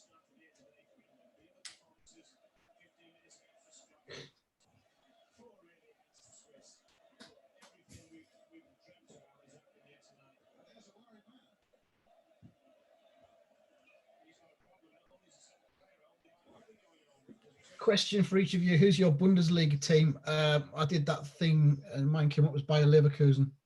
Well, I've always had a soft spot for Dortmund. So they sort of are my German team anyway. They're the ones whose scores I follow. But when me and Len did the quiz and we both got Leipzig. Right. But I didn't trust that quiz. Okay. Because I think the reason we got Leipzig was they said, what's your choice of pre-match meal? And they were all meat apart from a can of Red Bull, right? Yeah. So me and Len are both vegetarian. So we both had no option but to choose the Red Bull. And they're like, oh, Red Bull Leipzig. I thought, this quiz is a fucking disgrace, Len. Ridiculous. It takes us for balls. We're serious people.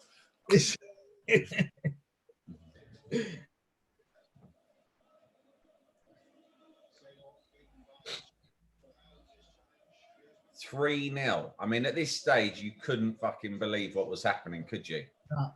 You couldn't believe it, mate.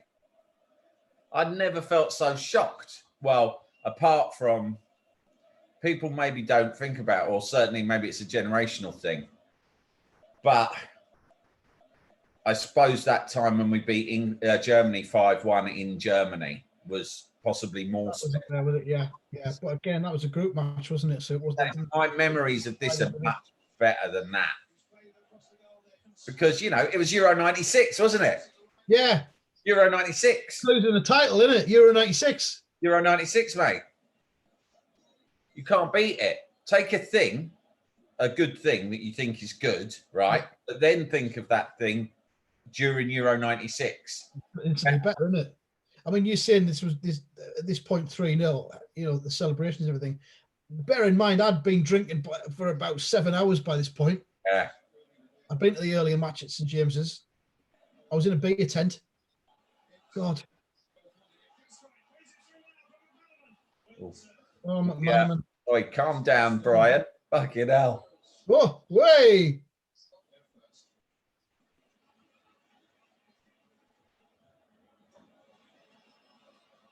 Yeah, the Dutch aren't bad, though, either, are they? I mean, England defended so well. Every time the Dutch got in the final third, they just ended, two of them closing them down there. And there's two again. Yeah, look at that, Adams. Adams was still on the sip at this point as well, He didn't get sober until later on this year. He was secretly still on I don't know if he was drinking during the tournament, but he was very much in the throes of alcoholism. And yet, to be fair to the lad, he's been as solid as a rock throughout this game. Seedorf, I think, remains the only player to have won the Champions League with 3 different clubs. Is that right? I remember reading Adams's book. Yeah. My mates did as well. And we didn't think what he was describing was alcoholism. He was talking about he was talking about going out on an Tuesday afternoon and having 5 pints of Guinness. Yeah. I didn't think that was. The thing about alcohol is it's not just about, you don't judge it on quantity. Like if you go and get diagnosed as an alcoholic or you talk to people, it's more about your relationship with it. Because some people, I know fucking older blokes who have got no problem. There it is. Oh, look at Sheringham. Oi, oi. Yeah. There you go, dickheads. That's right, Brian Moore. It is incredible. I can hear you because I'm Teddy fucking Sheringham. I hear everything. And that, my friends, is Euro 96. Right there, in a fucking nutshell. You cunts are never going to have it better than this. Pick the fucking bones out of that, you slags. Let me tell you, cunts, in 24 years' time, when you're all living with some sort of space-age fucking pandemic virus that keeps you at home in your fucking drums, right? You'll be watching good old Teddy Boy here and fucking those were the good times. We didn't know how good we had it. TTFN. Yeah, TTFN, future cunts. Somehow Teddy knew. Even then, Teddy knew. He was the David Icke of his time. Tell there knows nothing about Britpop, nor does Don Howe. No. Brian Robson's going on about it to them. Hey, have you heard the new Ocean Colour Scene? Like, I think they're really good. I saw them on, the White Room with Mark Radcliffe. And they're bloody good, you know. I mean, it's quite 60s influence, but, I think it's canny. I do not know what the fuck you are on about, Brian. You are doing my nutting. You're sat there dressed like a fucking schoolboy in little shorts and your football socks pulled up to your fucking knees. And as far as I'm concerned, you might as well sit with the other cunts because what you're speaking sounds like fucking Dutch. Double fucking Dutch.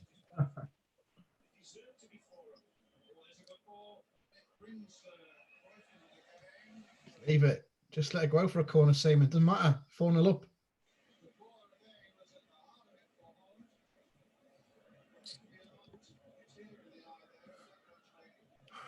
Cameraman's wearing shorts and everything. Summer of love.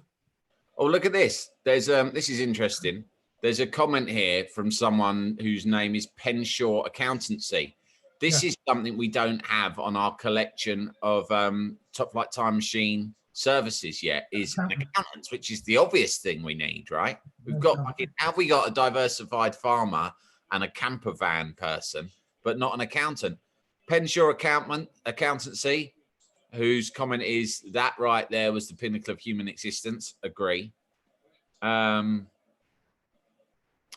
in touch. We'll need to do a tax return at some point and, get the books in order. I'm not sure we can trust him because Penshaw is the next village along from Shiny Row where I grew up. Oh, no, it doesn't sound legit. When he says accountancy, it could be anything. Fucking do your accounts for you cunt. Open up your fucking books and let's have a look. I'll go around and do your mum's account as well, if you know what I mean. Yeah? I'll open her fucking books up. Look at her bottom line and her fucking expenses as well.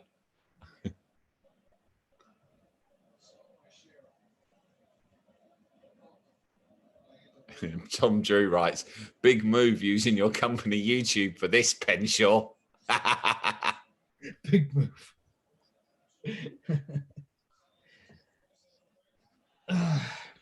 If you need an aerospace engineer, I'm not your man. Okay. Have you got a TFGM digging affiliate yet? No. Do you need a TFGM dentist? Yes. Yeah, definitely. We've done lots of material on dentistry. I've got to be honest, Letty. If you are a dentist like you claim, we're not happy with the dentistry that we or our family have received. We think it's a rip-off. Here goes Darren Anderton. Speaking of the service, whoa! Look at that! Oi, oi! Sheridan, wasn't it? Have a pictures of this, cunts. What's this? Total football! Hey! Fucking, you can keep your Johan Cruyff, you fucking puffs. Teddy Boy's here.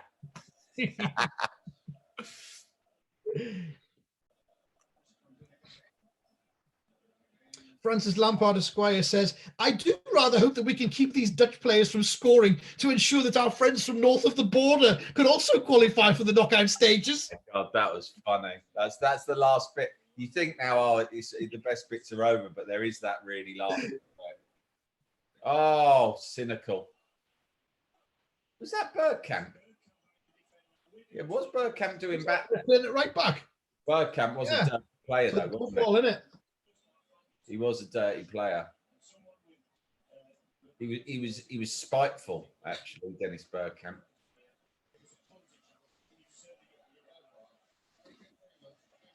Yeah, the camper van guy, I'm on the hunt for him because I do need a camper van now, but I've lost the email or the tweet, whatever he sent us. I don't think we dreamt it because we both remember it.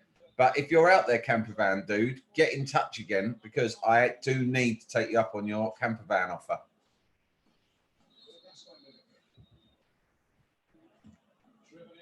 See what I mean? Why did Gaza shoot? What a dick. Piece of the action, didn't he? He want a bit of the glory. Of course he fucking does. It's Wembley. He scores from there. Don't you think David Platt looks like Tony Blair? I always thought he looked just like him. Do you remember his Tic Tac advert, Andy? What a refreshing tactic. Very vaguely. Yeah, after Italian 90, he got a lucrative commercial contract with Tic Tac, with the Tic Tac conglomerate. Yeah. So John Tic Tac gave him a call. Big Tic Tac. And in the ad, he was doing some kick-ups with a box of Tic Tacs.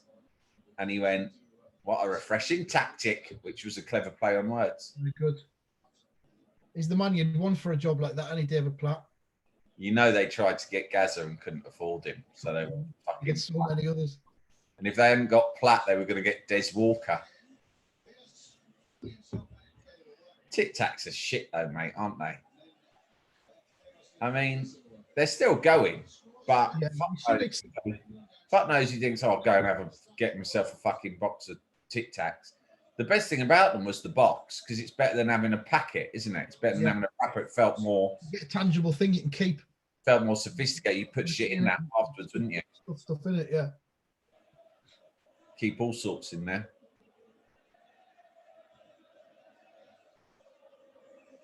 Penshaw is much more upmarket than Shiny Rose, says Penshaw Accountancy. Fucking hell, mate. It's like two bald men fighting over a comb, to be honest.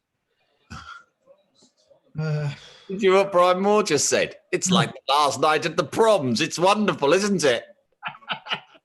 Fuck off, Brian. Are they singing Land of Hope and Glory or something? Yeah, I think so. Oh, well, there you go. You're fucking asking for it, then, aren't you? I've only been to one England match before, and it was they had it at the Stadium of Light. So obviously fans from far and wide came to watch England. It wasn't just a regular Sunderland crowd. And the England crowd are a fucking weird bunch. Because they've all got the flags and everything, and they've got the face painting, and they really, really get into the national anthem when they sing that. It's unreal. Not for me.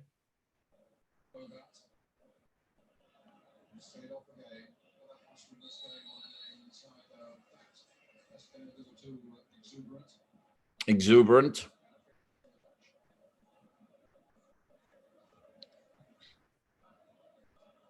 Yeah, Adverse Emperor says, yeah, you'd fill it with iron violence. Well, exactly.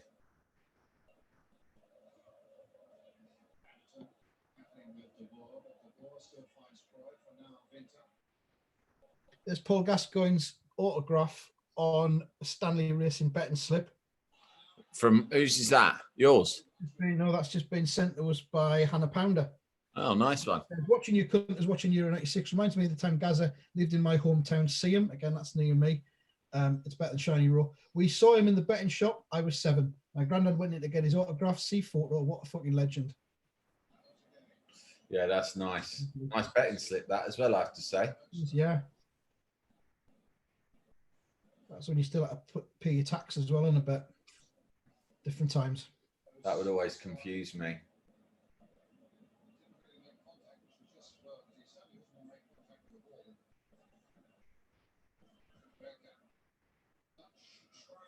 We, my brother went to two of my brothers went to this game, and then afterwards, after we'd won, they called me out where I was and said, "Let's all meet up." And so we all met up at this pub in West London with a load of mates because we all decided we'd have an impromptu get together and get on the piss. So they were coming back from Wembley and they met us there. Yeah. And I saw my brother today and we were talking over it because I was telling him I was doing this. And I said, yeah, remember that? And he went, yeah, I went. I can't remember why you didn't go, blah, blah, blah.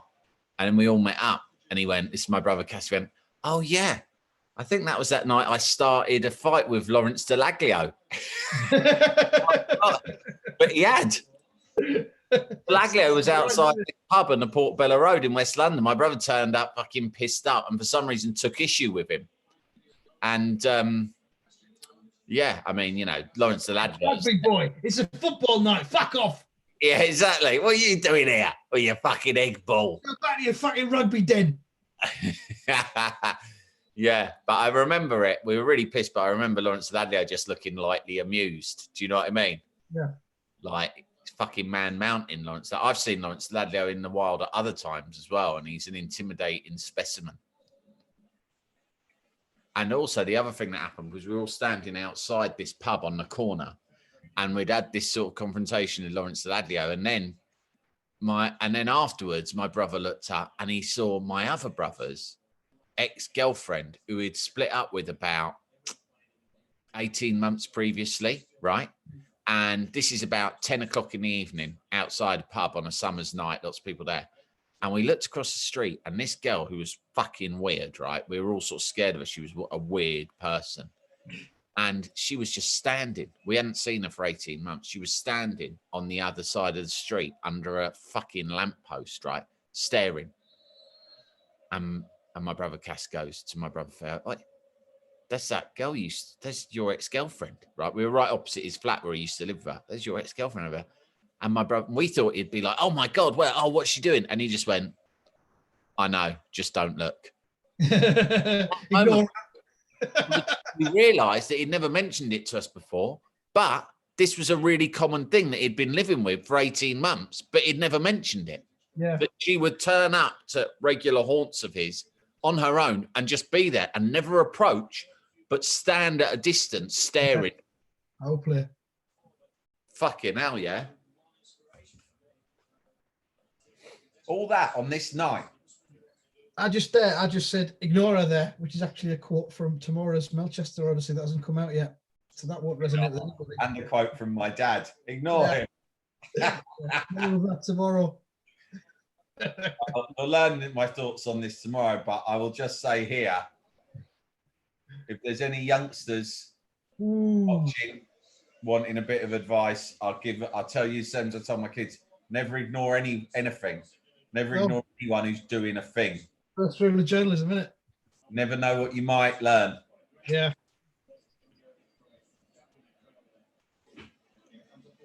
Dad would be proud of that. How was the Greg's, Andy? Was it worth the queue? Says Adam Maguire. The queue was really short outside the Greg's. It was only about 4 deep. I got served there quickly, and they were only selling baked goods. No desserts, no sandwiches, no soup, or any of that sort of thing. And it was fucking great. I had a corned beef pasty. First one in, how long's this been going on now? 3 months? Brilliant. We'll definitely go back.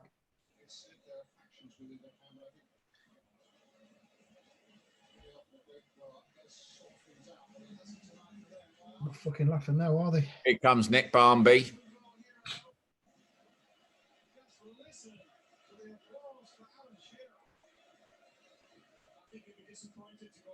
Yeah, they're fucking pissed up cunts. Fowler on as well. Fucking Fowler, Jesus.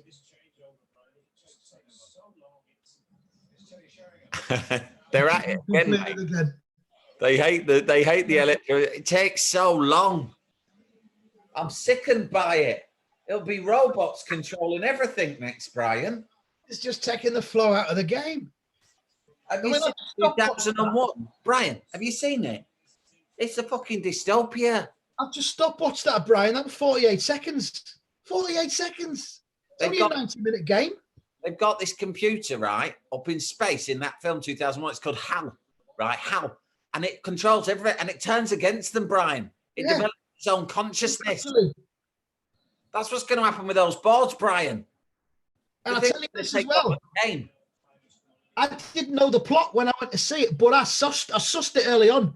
I says, Gene, this robot is going to end up taking over at the end here. I don't trust him. No, Gene, for me, no, there's something I don't like about this HAL. I don't. No, come on, Kevin. It's just a nice film about a fella up in space doing a bit of exploring. Try and relax. So I'm just feeling very uneasy. I think, did you see that Keegan documentary in Germany? I think we No. need to, No, that's on the hub. We were thinking we might dive in that. along that, right? Well, I mean, we could do a watch along, but we'll just end up talking all the way through it. So We'll do a deep dive on it. we'll deep dive it instead. Yeah. We'll get off the Snow White and get onto the Keegan doc. Then we'll do Britpop at the BBC. But through the, we'll do a director's commentary as if, right, that in the 90s when everything was so exciting and exuberant and it felt like anything went and we were all just up for fun times, right? Yeah. They released in WH Smith's a DVD of Britpop bands performing at the BBC with, inexplicably, although it made sense at the time, oh, there you go. Oh. And that's bad news for Scotland. Bad news for the jocks there. The Dutch, very dignified, refusing to celebrate. Look at that Dutch geezer went like that to our fans. So fuck off, mate. It's 4-1. That was a good pass. Seaman maybe should have done better, but it was a good finish. Yeah, Britpop at the BBC with audio commentary by Terry Venables and Teddy Sheringham. off the back of their Euro 96 success. Britpop. Yeah. Oi, oi, Teddy Sheringham here, and this is Britpop at the BBC. I'm going to talk you through some of these bands, and the ones who've got Doris singers, I'm going to tell you whether or not I've given them one or not, and whether or not I would give them one if given a chance. I'm joined tonight by Terry. Hello, Sam. I'm more of a Sinatra man myself. Yeah. I don't understand why they're all so scruffy. What's wrong with putting a suit on if you're going on the television? And of course, we were filming this in Scrubs West, so I'll get a nice little payout. That was a deal that was done by what's his name? Hall. Was it Ed? Who's Hall? You know, the monster, Eric Hall. Yeah. In my mind, he represented El Tel, but I don't know whether that's true.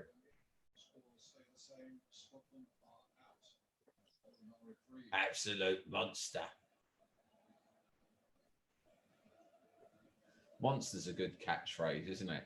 Like Eric Hall's just been sat there in his office and go, I need a catchphrase to get me noticed. I think I might just start describing everything as monster. And he's doubled up because it's then become his self-appointed nickname as well, hasn't it? Eric Monster Hall, yeah. If you get the catchphrase right and it's strong enough, you double up, get the nickname as well. Bruce Forsyth told me that. It's a good way of getting yourself a self-appointed nickname without making it look like you've done it. It also saves money because you don't have to get more than one thing registered, right? Or trademarked at the patent office. You just double up 2 in 1. They can't touch you for it.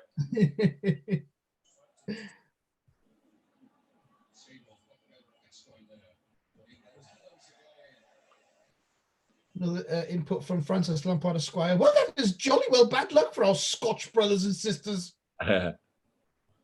Eric, Venables still alive and well, says Petra. he's running a hotel out in Spain or Portugal. I can't remember which. Yeah, he's about 77 now, isn't he? Because he was on the Euro. Yeah, I think he's retired from public life. Yeah, someone's Milky Joe's just written Venables runs a hotel in Spain. Yeah. And Little Gurrier writes, Eric made a surprise appearance on that Channel 4 Stalker documentary from around this time.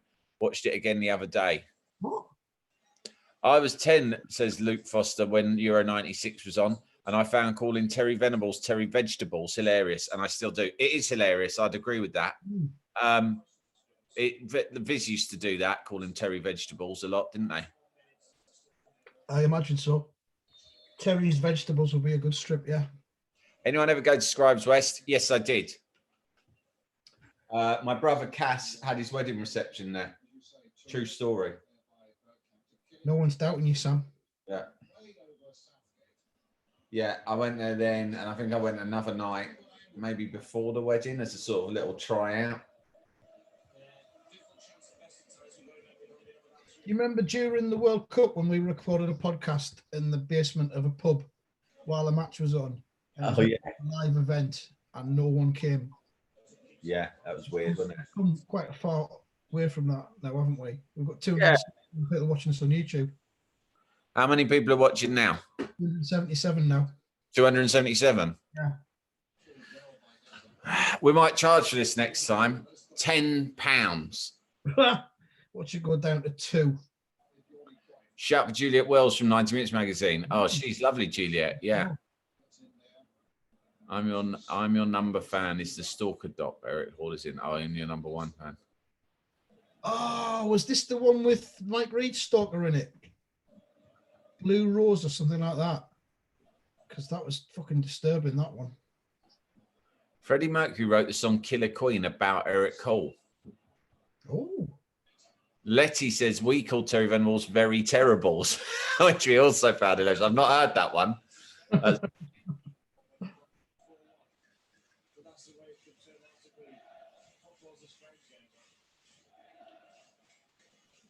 Someone mentioning there my close pal Gary Lineker walked past Lineker's house just a couple of hours ago.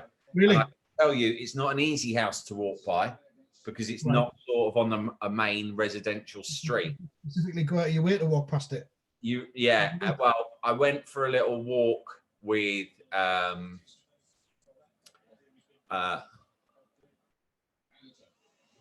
Jason Cundy commentating Britpop at the BBC would be unmissable. I wholeheartedly agree with that. Yeah, go on. Yeah, Echo Belly. Then what? Who's this? Yeah, Shed 7. Go on.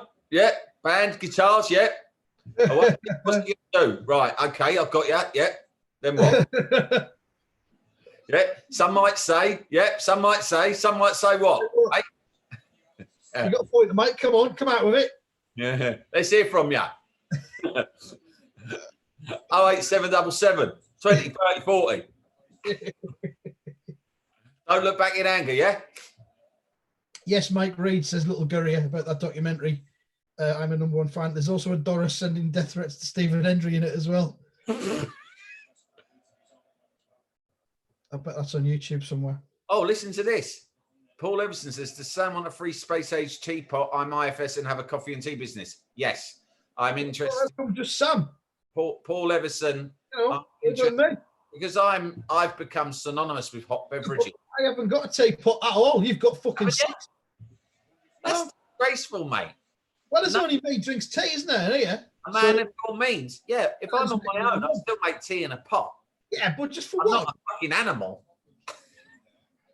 I've got a 1 cupper. I'll show you it. Over to you, Paul Everson. I'll flash my address up on the screen in a minute. Yeah, he's gone for it as well.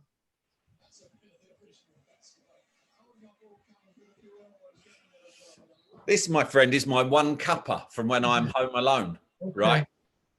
I brew the fucker in there. Yeah. Do you wash it afterwards? Of course I do. But I don't. I just rinse it. Rinse it out. Yeah, you don't wash it. I don't use soap or anything like that because you need to get a thick shell of like tannin in the pot, right? Well, Paul Everson. Oh, Paul Everson says I have stuff for Andy too. Oh, okay. Well, contact us via Twitter or the usual. No, email's better. Contact us now at contact@tftimemachine.com. I'm also interested in coffee. I have a lot of coffee making devices as well. Can you knock on Lineker's door next time he's podcasting, or have some top tips through the letterbox for pseudo MOTD show? Can you? I imagine it'll be a gated community. Adam Parker, Sam, are you favouring the loose leaf these days? Oh, well, not these days, mate. I always use loose leaf tea. I don't use tea bags. Get your teapots out. Lonely one of that, Sam. Lovely stuff. Yeah. Anyway, yeah. So I went out for a little walk on the nearby common with my daughter earlier because she needed a bit of fresh air. Hasn't been getting out enough. I've been for 2 walks today, and I said, she went, oh, what way do we go now? I went, oh, and I looked left and right, and I saw the slightly more rugged pathway led past Lineker's rig, and I went, oh. Let's go this way. And And she was talking to me, and the whole time I was staring at that. She was like, "Why are you staring at that house?" And I couldn't bring myself. I couldn't. She already lacks respect. She couldn't. She already lacks respect. I would have had to explain to her who Gary Lineker was, and she would have found that tedious. And then I would have said, "And I really love him and want to be his friend, and that's why I'm looking at his house." And you know, this is a 12-year-old girl who already, you know, perhaps rightly thinks I'm a fucking dickhead. And I don't need her respect for me to sink any lower. But the truth is, I contrived to walk past Gary Lineker's house just hours ago.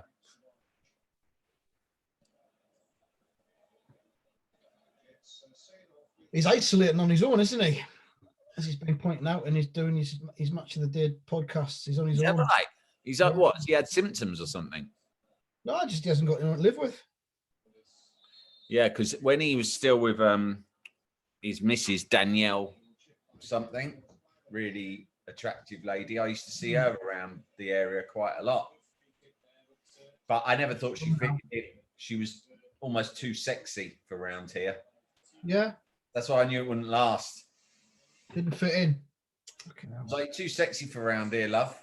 You know, like I moved here and I really tried to decrease my sexiness because I wanted to fit in, right? But she wasn't prepared to do that. Yeah. Do you need Danielle Lloyd? No, it wasn't Danielle Lloyd. Danielle Lloyd's a different sexy lady. She wasn't married to Lineker. Danielle Bucks or something like that. Danielle Bucks, I think. Yeah.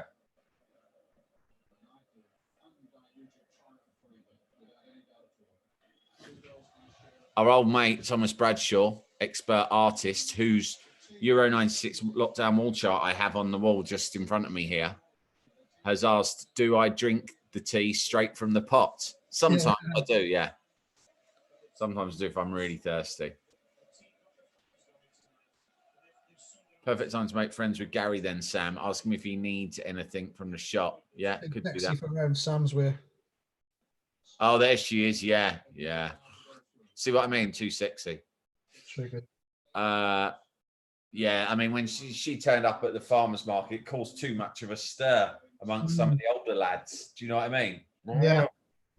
It was confusing for everyone.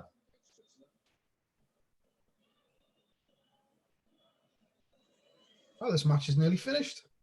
It is. I'm quite interested to see the post-match chat. I'm praying that they do a post-match interview with Teddy Sheringham. That would really make my night. Oof. Who the fuck was that? Southgate.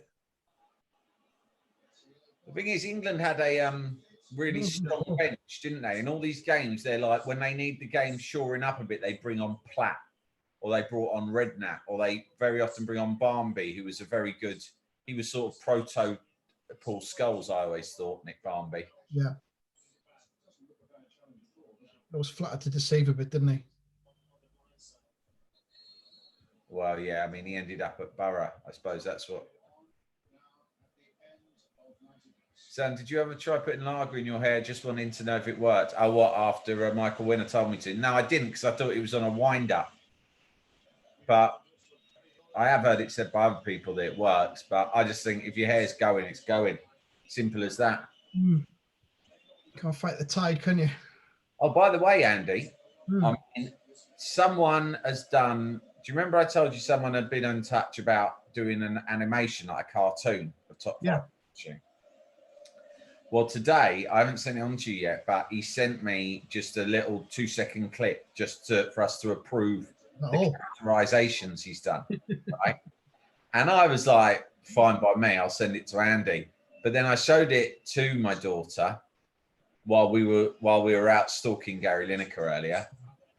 And she said, you can't put that up. And I said, why? And she went, he's giving you too much hair. And I realized he'd very generously given me much more hair than I have. Oh. Like, he'd given me shaved, but fully like a whole head of hair. Do you know what I mean? Just so I look like someone who'd chosen to shave it, like you. Yeah. Also, my hair's dark, so it'd be more visible. And I realized that's why I'd reacted so well when I'd seen the you look really attractive. Perhaps And then he ordered me to go back to him and say, you have to take my hair away, because if not, it just looks like I'm living a lie. Yeah. I don't want to be living a lie. There he is. Oi, oi. Here, tell. Did you see young Rio Ferdinand behind him there? Yeah. He wasn't in the squad, but they let him and Frank come along. Now look at Brian Robson's outfit here, if you can. I tried to see a glimpse of the radio again, but I couldn't see it. Look at Brian. I tell you what, Alan, fucking hell, Echo Belly, they're a hell of a band. If you ever get a chance to see them live, like I saw them, right? I saw them at the Forum in London.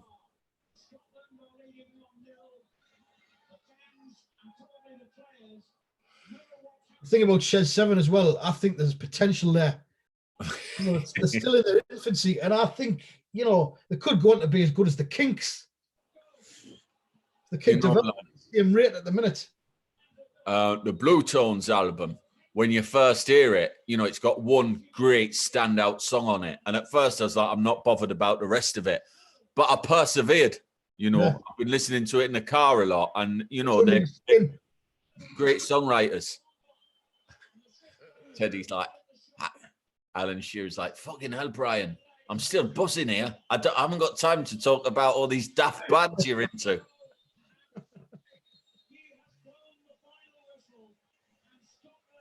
Bad luck, and they deserve to go further, I think. Private goal. Let's put them out. Craig Brown. What happened? They ended with Holland went through, one goal scored in the end. So look at that thing in the corner there. Everyone talks about that thing, and I always thought that thing was to warn you the ad break was coming, right? When it appears, and is that to communicate to your VHS? No, that's adverts. That's to tell the broadcasters to get ready to go to adverts. Now, in the 90s and early noughties, I worked quite a lot with a photographer who worked for a lot of magazines, and like he would come along with me to the shoot. So I've told you about the time I went to Match of the Day, for instance, listening to Match of the Day. And, you know, that was one of the best days of my life. And the photographer who came along with me to do the photographs was the son of Bob Wilson. And so I'd spent a lot of time with the son of Bob Wilson at the time. He was about my age. I am son of Bob Wilson. Guess what his name was? Bob Wilson Jr. Rob Wilson. He's tried to cover up the fact that his dad's named him after himself. But Bob and Rob, it's the same name that you've called Robert. Of course it is. You're not fooling anyone, Wilson. And not your old man. He's a fucking narcissist, right? And you're trying to fucking lie for him. And Bob Wilson's middle name, of course, is Primrose. What? Bob Wilson's middle name is Primrose. Primrose, yeah. How do you know that? Is that well known? Yeah, that's true.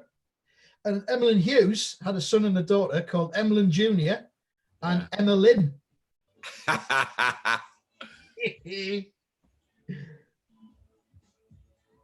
Oh, his mate punched Rick Witter. Yeah? Yeah. It's not my mate anymore. Punch Rick in a boozer on New Year's Eve for no reason. Proper twat. Meaning, I think it's his mates. It's not his mate. Yeah. Gary McAllister was old at Leeds. Yeah. Go for Scotland. Superb. Thanks a lot for doing this, chaps. John Smith says, well, don't fuck off yet. We've still got to watch the after-match chat. They fucked off. It's 227 now. Wilson Jr., son of Bob. Bob Wilson has a degree in astrophysics. Bollocks. Brian May's middle name is Primrose, this bloke says. No, he's mixed them up there. Brian May's got the degree. He's just trying to be clever, I think. Yeah. Didn't George Foreman have like 6 kids called George? Yeah, I think he did. Yeah.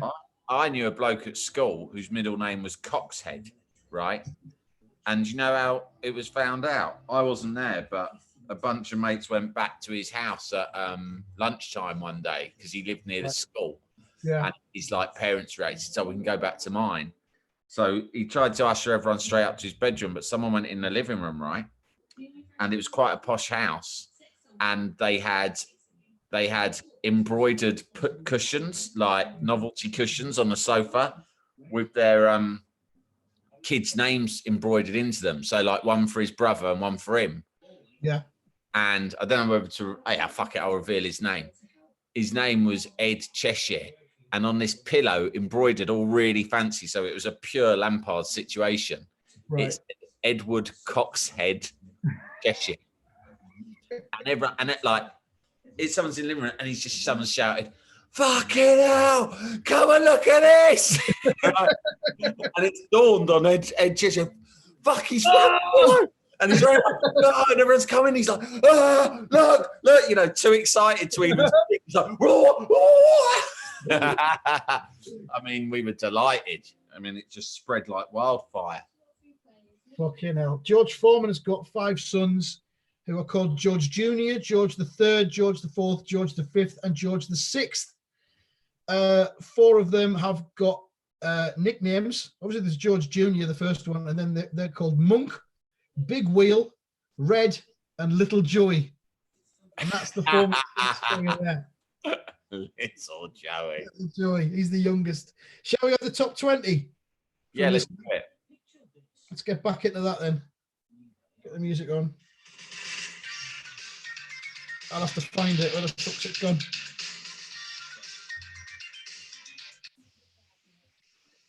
I've lost it. I'll find it and get back in a minute. Talk amongst yourselves. Emily Hughes also has an office block named after him in Barrow. It's from the Scottish tradition of giving kids their mother's maiden name as a middle name. There you are then. So it's not something to make a joke about. It's something very serious. A lad from school had his name embroidered on the back of his bathrobe like a boxer. His man did it. Yeah, that's quite cool. You can get personalised ones like that now, can't you? At uni, I got my middle name wrong for 2 years, only realising my error when looking at my passport on the way to a piss up in Dublin. Fucking hell. Got your middle name wrong for 2 years. All right, here's that top 20.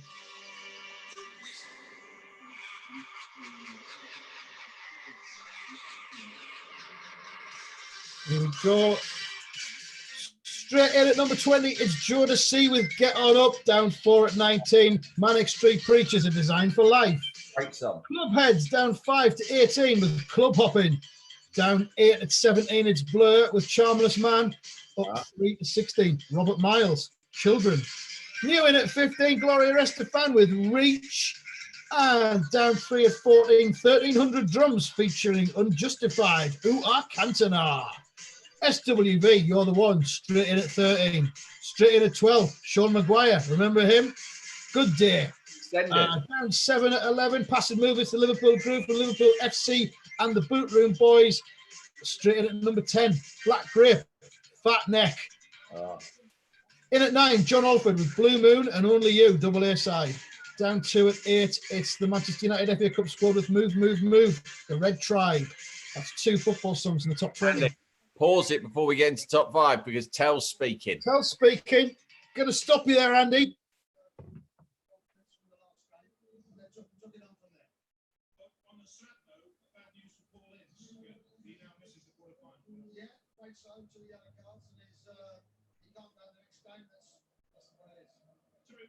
Thinking about the 2 substitutions taking your strikers off because they both got yellow cards? I don't think Teddy's got a yellow card. I think he may have. Oh, well, all right. I'll take your word, cheeky cunt. Don't fuck me about, mate.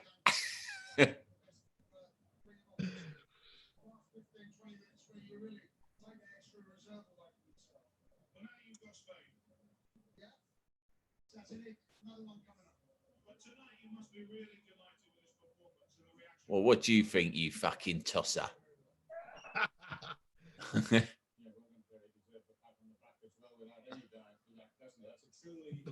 Bob Wilson, man.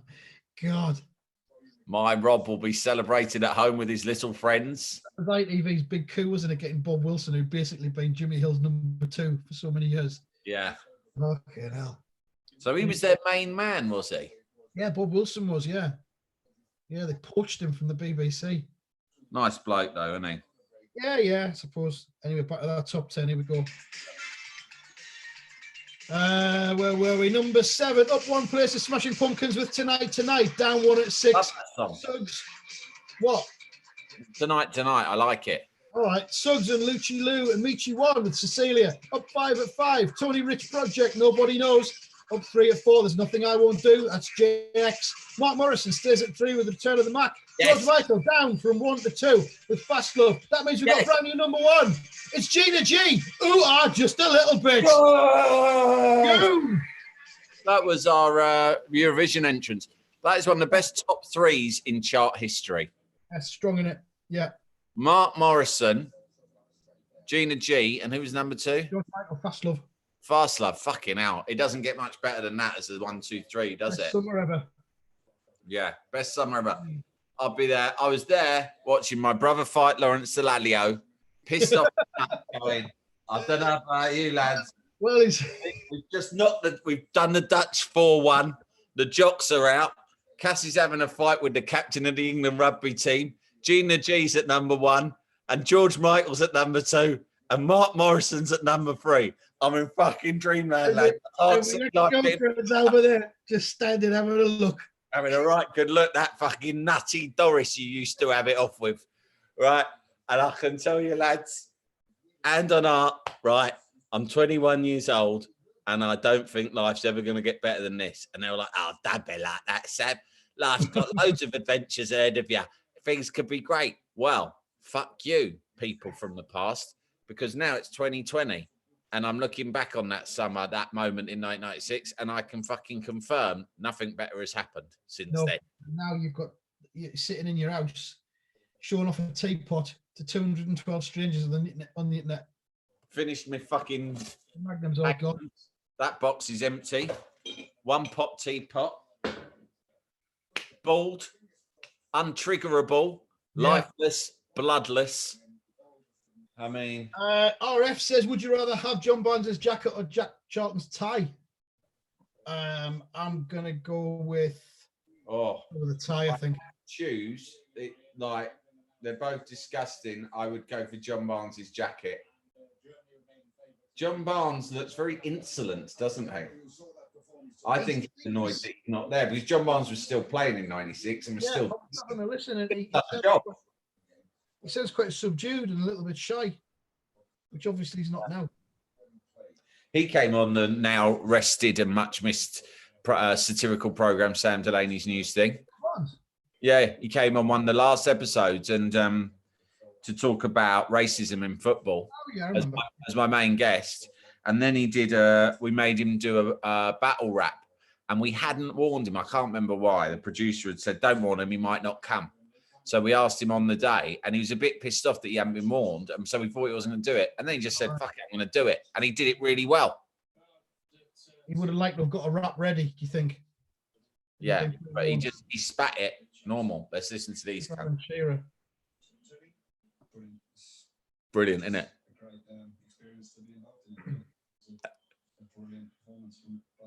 Especially by me. Yeah. Because we're brilliant footballers. We're brilliant at playing football. Tonight, we showed that. We've been brilliant.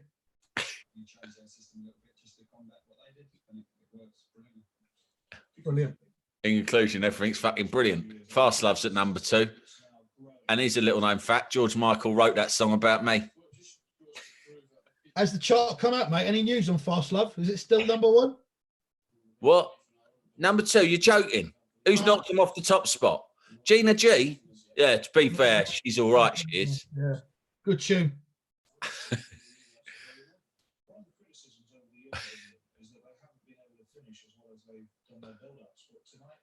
He always looks like he's got the ump shearer, doesn't he? Yeah.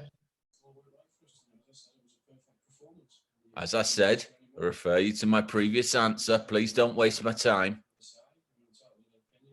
Oh, he's having a go at someone. The pundits, the mainstream media. Whoa! Hey, go on, Gareth, get your shirt off, mate.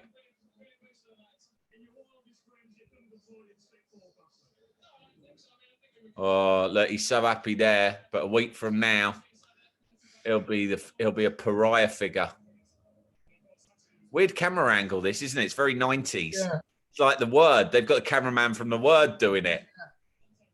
They should have got Terry Christian doing these little interviews in the tunnel. Barnes, but I think Russell Palmer is pissed off his nut now. Look at this. What's he saying? How many cans have you had now, Russell Palmer? They're all pissed. There's only 206 of them left, and they're all pissed. Stealth Gaza techno. Yeah, this is just incoherent, drunken nonsense now. We'll shut this down soon. Yeah.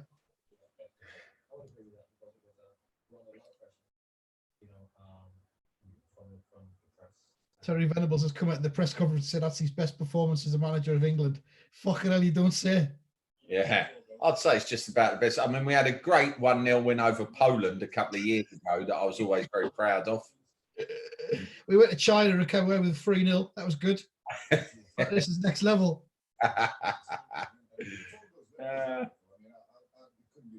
Russell Palmer says he's had 7. Yeah, it sounds about right. We know they could. We know she could. Been absolutely wonderful. I mean, the crowd after the game were absolutely. Some of us are stoned, says Little Gurrier. Steady on. Who would win a fight between you two? Oh, that's a good one. Well, we might do it for charity one day. Yeah, maybe. Yeah. Thanks for this, lads. It's been great fun. Has Barnsley's exemplary jacket been referenced? Yeah, it has.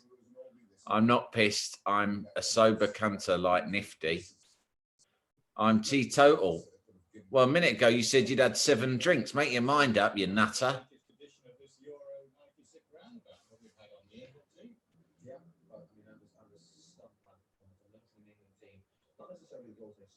Barnes' voice is very high compared to how it is now.